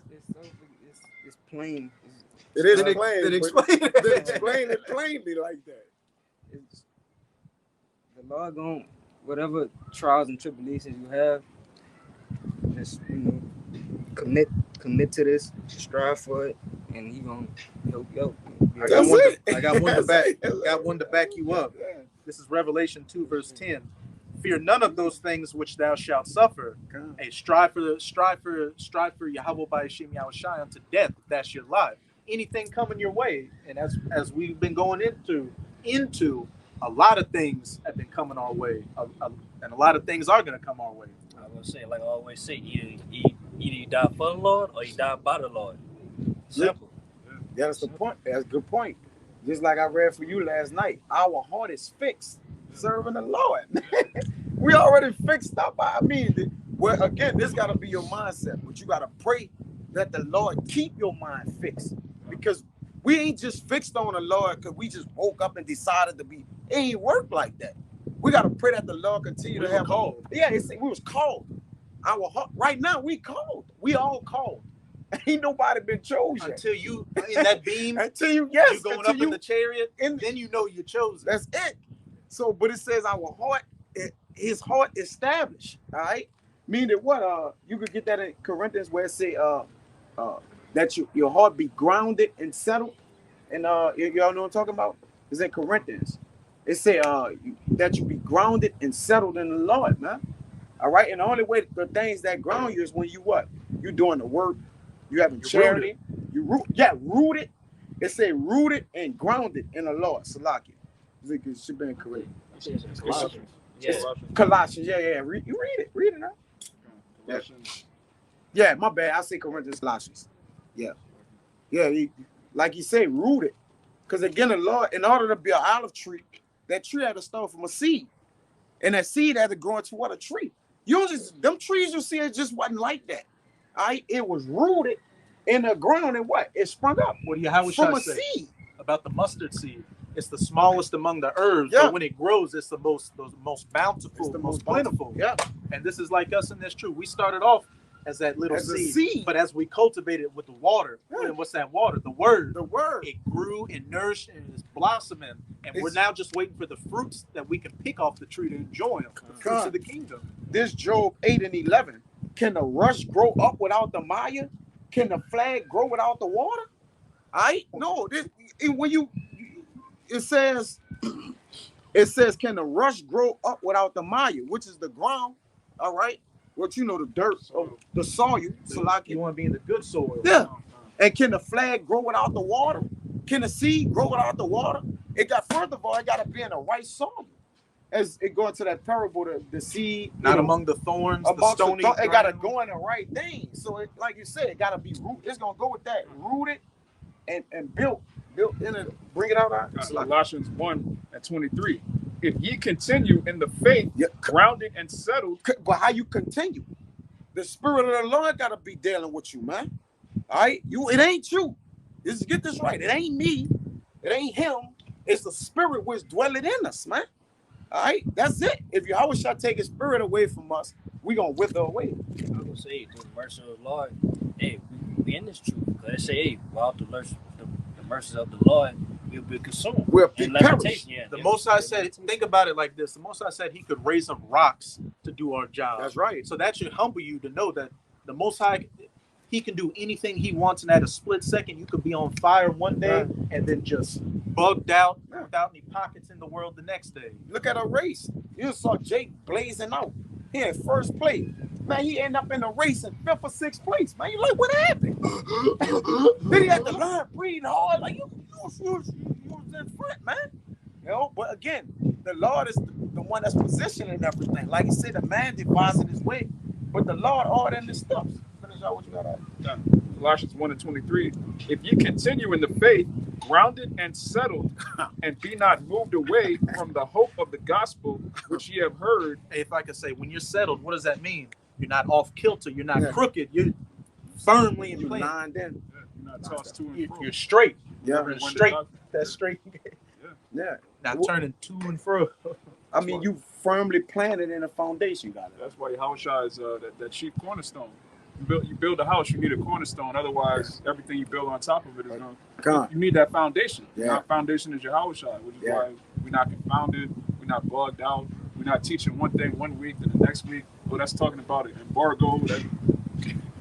It's solid. That foundation goes back to a blueprint. Notice every architect, they got a blueprint. They can't. You're not gonna just build something right here and you don't have an idea how it's gonna be built. And every last one of the men of the Lord been ordained from the beginning on how they was gonna be built with their attributes, how they was gonna be projected. All right, you know the things, they fruit. All that was already in the workings, man. So that's why we know this is nothing of ourselves, man. This is all of the Most High. They got more. This is spirit though. Yahushua was raised by a carpenter. Yeah, He's the a author, builder, an architect. he's the author and finisher of our faith. And the carpenter works in what? All things. The ground, the floor, the walls, the roof. It's the total protection of the house, man. Which it tells you in Hebrews 3 that he that built the house had more honor than the house, man. I'm getting that. I ain't gonna play around. Go ahead, Al. Matthew 24. All right, come on. Hey, finish out that little bit, and then we'll get that Matthew 24. Go ahead. Matthew I ain't playing. Colossians All right, 1:23. All right. If ye continue in the faith, grounded and settled, and be not moved away from the hope of the gospel which ye have heard, and which was preached to every creature which is under heaven, whereof I, Paul, am made a minister, which we're all ministers. Get that Matthew 7. Guys, Matthew 7, verse 24. This is Yahushua speaking, and who Paul was preaching of, and who we're preaching of in that same step. That's it. Therefore, whosoever hear these sayings of mine and do of them, I will liken him unto a wise man which built his house upon a rock. Upon that cornerstone, upon Yahushua, having that firm foundation, so it can't be moved. And the rain descended, and the floods came, When the enemy shall come in like a flood, and the winds blew Hey, those missiles, The that way- destroying wind. and beat That's upon that house. It fell not, for it was founded upon a rock. Hey, as the brother brought out in that Colossians, That's right. rooted and firmly planted in place. Come on. You won't be moved as long as you're not being wishy-washy, double-minded, or changing the doctrine up one day. Simply taking upon this yoke of Yahushua on you, which he said was easy, and just follow the script. And you built your house on that rock of Yahushua, that foundation. So all these things that we've been preaching about in this camp that are coming won't be able to move that house and tear it down. But keep going on. And every one that hear of these sayings of mine and doing them not shall be likened unto a foolish man which builded his house upon the sand. Keep going. And the rain descended, and the floods came, and the winds blew, and beat upon that house, and it fell, and great was the fall of it. And when America gets hit with these nukes, what's it going to be? A desert. And what's in a desert? Sand. You built your house. You built your house upon something that's going to be destroyed. That's right. You weren't seeking a continuing city. You wanted to be taken by the cares and the affairs of this world. When that destroying wind comes, that rain and that flood, that house is going to go down, and it's going to be a game over for you. Yeah, America has no gates. They have no nobles. They have nothing to protect they unwalled villages, man. They don't have gates. Gate represents the protection. That's the defense of the city. We have gates. We have actual gates, which represents the nobles, the elders. All right. We have a whole constitution, man. All right. But the reason why we have that house, which Yahushua is the head of the house, all right, he made sure his house was established. All right. That's why the vessels in this house, they're vessels unto what? Honor. All right. There's no dishonorable vessels in the house of the Lord. The actual house, that's 144,000 that was built off that cornerstone. This Hebrews 3:1. Wherefore, holy got it.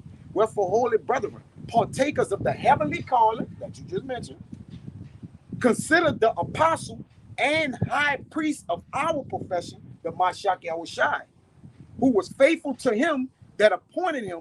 Also Moses was faithful in all his house. For this man was counted worthy of more glory than Moses, inasmuch as he who had builded the house had more honor than the house. Speaking of Yahushua, he had more honor than the house. That physical temple that was built back then. But hey, we built our house upon that rock.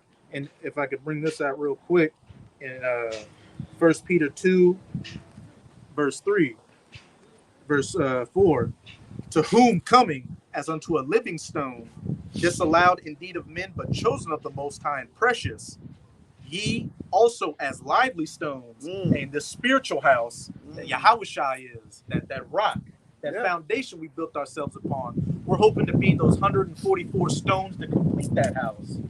The spiritual, the word Peter means stone, it means rock. Yahushua's a rock, Peter's a rock. We're lively stones. Rocks. Yeah, rocks. The Lord said I could lift up rocks. He did. Hey, I will build you, Peter. I will build my house. I will build my house on your foundation. Who's Peter in the reincarnation? David. And who are we? A part of The house of Abrahatazar, the house of David. And he Moses too. God, God says appointed in the house, man. Come on, man. All the scriptures connect to each other, man. Real quick, Psalms 127:1. God Except damn. Yahweh Bahashem Yahushua build the house, Yeah. they labor in vain that built it. Yeah. So all these other houses getting built, the House of Consciousness, the Nation of Islam, the Democratic Party, all These other Hebrew houses out here. they laboring in vain. This the house of Yahweh Bahashem Yahushua right here. Then they lively in the house. Yeah. He didn't lively, meaning what? The flavor, the attributes, everything is in them, man. And that's how you can tell. The men of the Lord is a garden, is a garden full of, Diverse plants in there, man. Meaning what? You come in there, you see life in them. All right, you see spirituality, you see consistency, you see all that is part of life, man. Because it all deals with living. And remember, our God is the God of the living, so his stones gonna be lively, man. Everything else is dead. The world dead. Edom dead. What the man y'all cannot put on there? He in the back of the seat of the car. You were like, Yeah. One of he those was dead. elites. He was alive and dead. Like the men, the vessels of the Lord. Good, you're dead. This is dead. And the vessels of the Lord are the men. You can see the life in them, but you see the life in them through the word, which the word brings out what? The artwork, the color in it, man. All right, the portrait, the picture. You see the poetic side of it. You got it. The Lord poetic too. This is Apostle Peter again. This 1 Peter 1:3. Blessed be Yahweh, the God and Father of our Lord Yahweh Shai Mashiach, which according to his abundant mercy hath begotten us again unto a lively hope by the resurrection of Yahweh Shai Mashiach from the dead. That's it. So once you believe in the resurrection and the blood of the Lamb, you have a lively hope. We don't look towards the things of this world. The spirit just, what does the scripture say? There's the spirit that quickeneth. Yeah. We're quickened by the gospel, by hearing these things in the scriptures, by hearing the kingdom of heaven, the promises given to the children of Israel. We come alive, man. You be down and out. You start thinking about the kingdom. It's like, man, I'm tripping right now, man. I don't want to back up. This Acts 17:28. It says, "For in him we live and move and have our being," and that solidifies our liveliness in the Lord. Living, moving, and have your being. Because dead things are what? They still, they don't do anything, right? They're out of here. You saw something dead. Hey, It what has is the no salt if life it's lost in it. its savor? Yeah, it has no life in it. But in him we live, move, and have our being. It says, for in him we live and move and have our being, as certain also of your own poets have said, for we are also his offspring. Now you look at the workmaster, you start to look at his offspring. Even you just look at regular Jake, Jordan, God from the free throw line, but there's nothing greater than the men prophesying and the bringing out the prophecies of the Lord. That don't compare to that.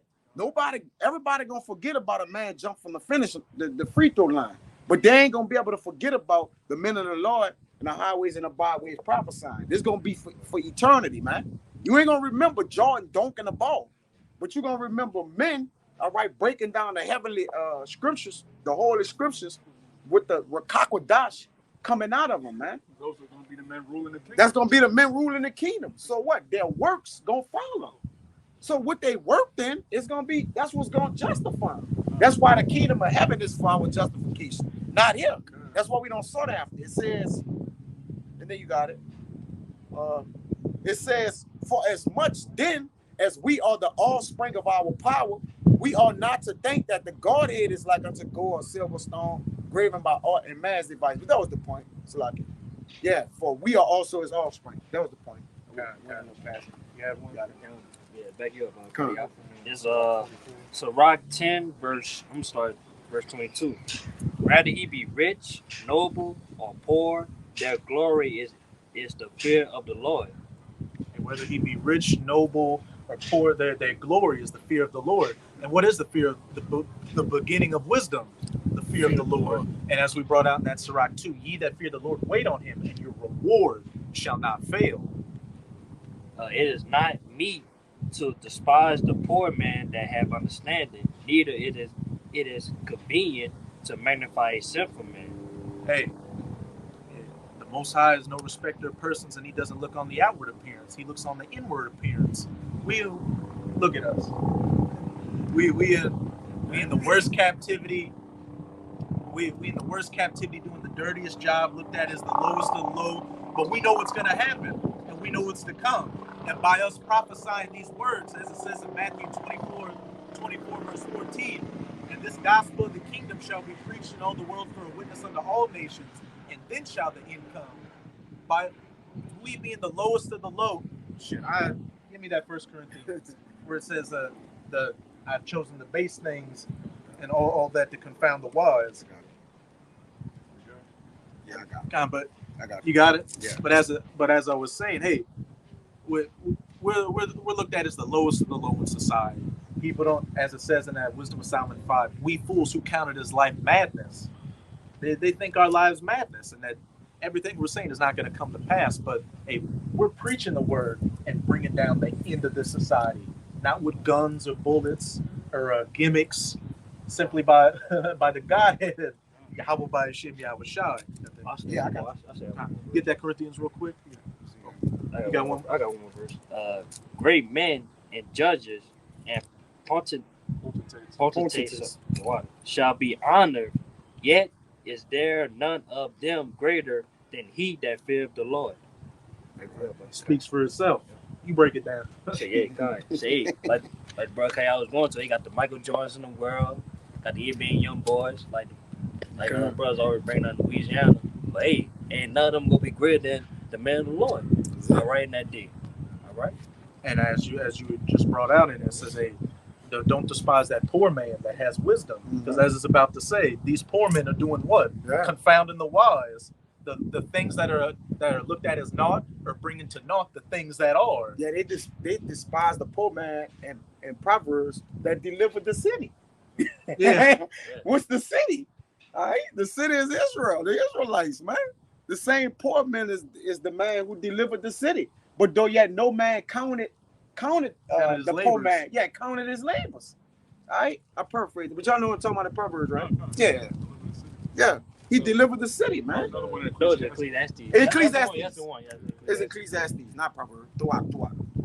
But this 1 Corinthians 1 and 27. It says, but God had chosen the foolish. 25. All right, can't start 25. It says, because the foolishness of our Yahweh is wiser than men, and the weakness of Yahweh is stronger than men. And we know that the Most High is all power, and there's nothing weak or foolish about him. That's the Most High making a joke, because there's nothing foolish or weak about him. Yeah. But hypothetically, let's say the lowest thing of the Most High is still greater than anything in existence. Yeah, the strongest man you can find. For ye see your calling, brethren, how that not many wise men after the flesh, not many mighty, not many noble are called. Hey, these philosophers, these great thinkers, Michael Jordan, LeBron James, any of these rappers out here, these presidents, these prime ministers, anybody that's looked at to have the greatest power and the greatest prestige in society, the Most High didn't call after them. As we brought out in that lesson yesterday, the Most High despises the things of this world that men hold in high esteem. But the things that this world doesn't hold esteem, that's what the Most High is pleased with, and where He dwells at. And how we know they're not called? Because they're not doing this. It's simple. At least even if you called and not chosen, you're gonna at least be doing this. Look at right? And this, let's say the scripture. This is what the scripture says. You shall know a tree by its fruits. You're gonna know the way is declared. The fruit declared the tree, man. It says, but Yahweh had chosen the foolish things of the world to confound the wise. A bunch of niggers, spicks, tontos.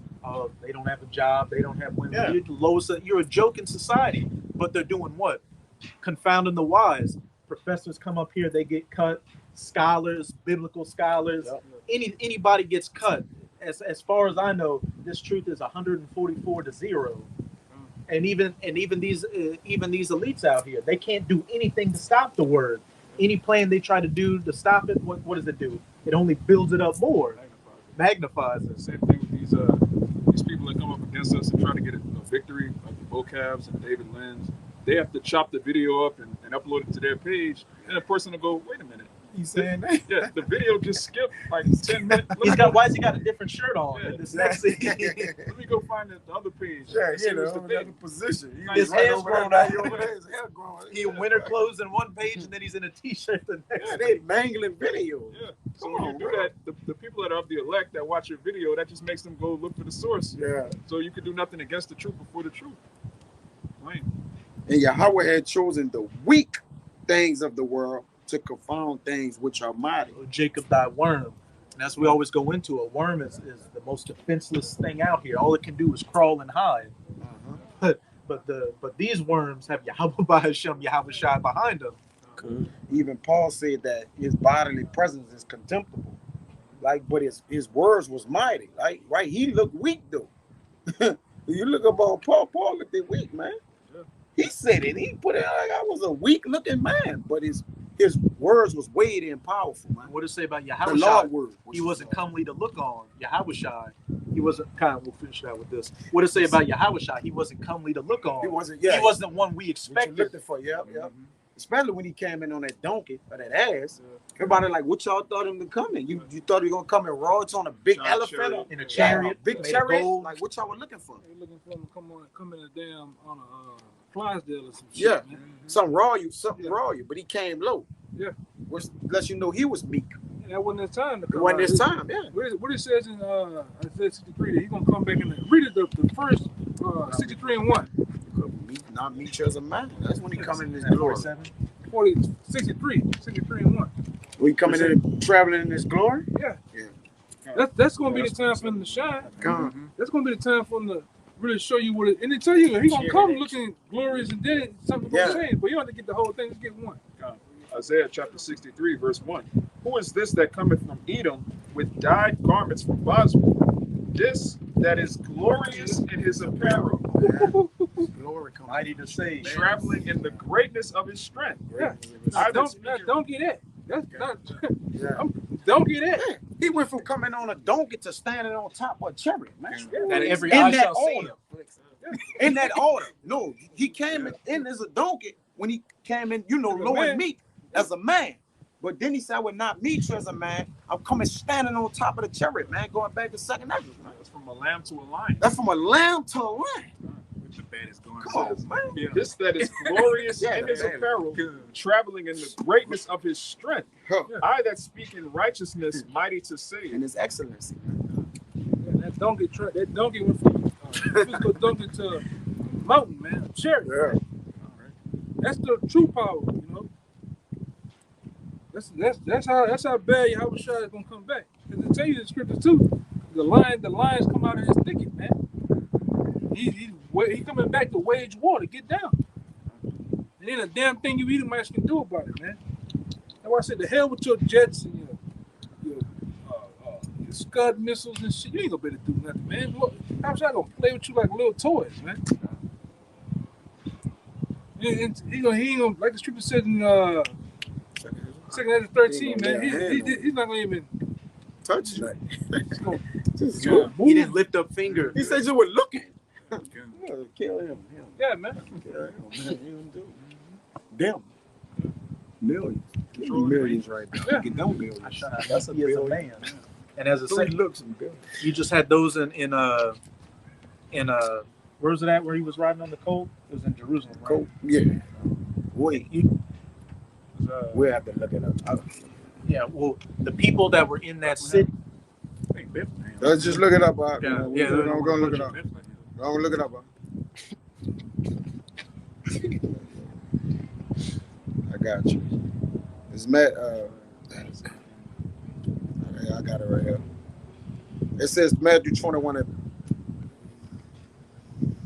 Yeah, they was in Jerusalem.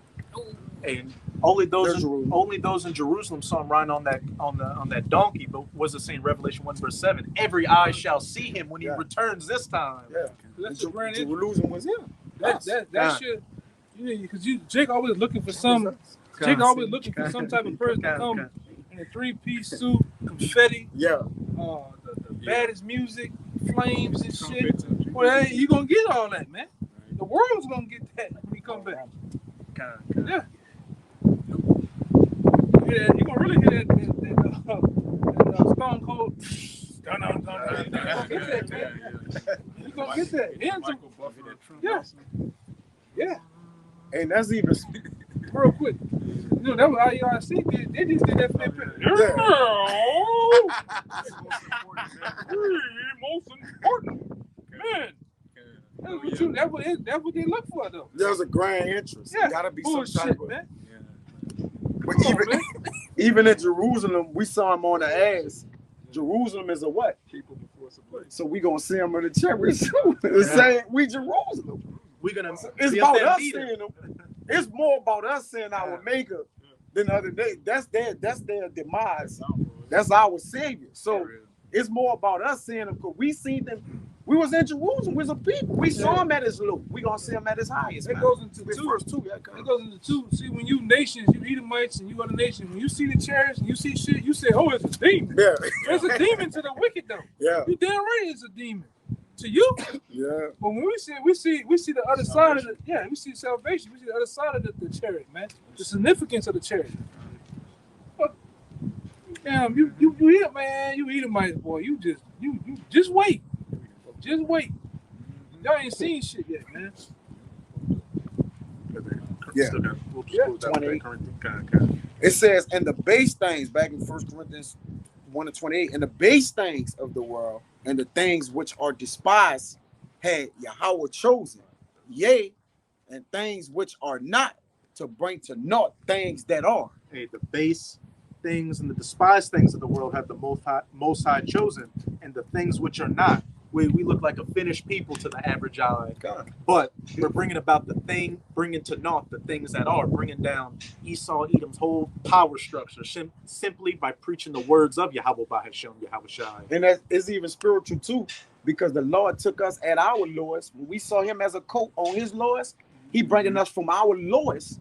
Our statue went all the way down to our lowest, so we can expeditiously get to our greatest, like he did. We shall even It's be all as him. it's all spiritual and coincides together, man.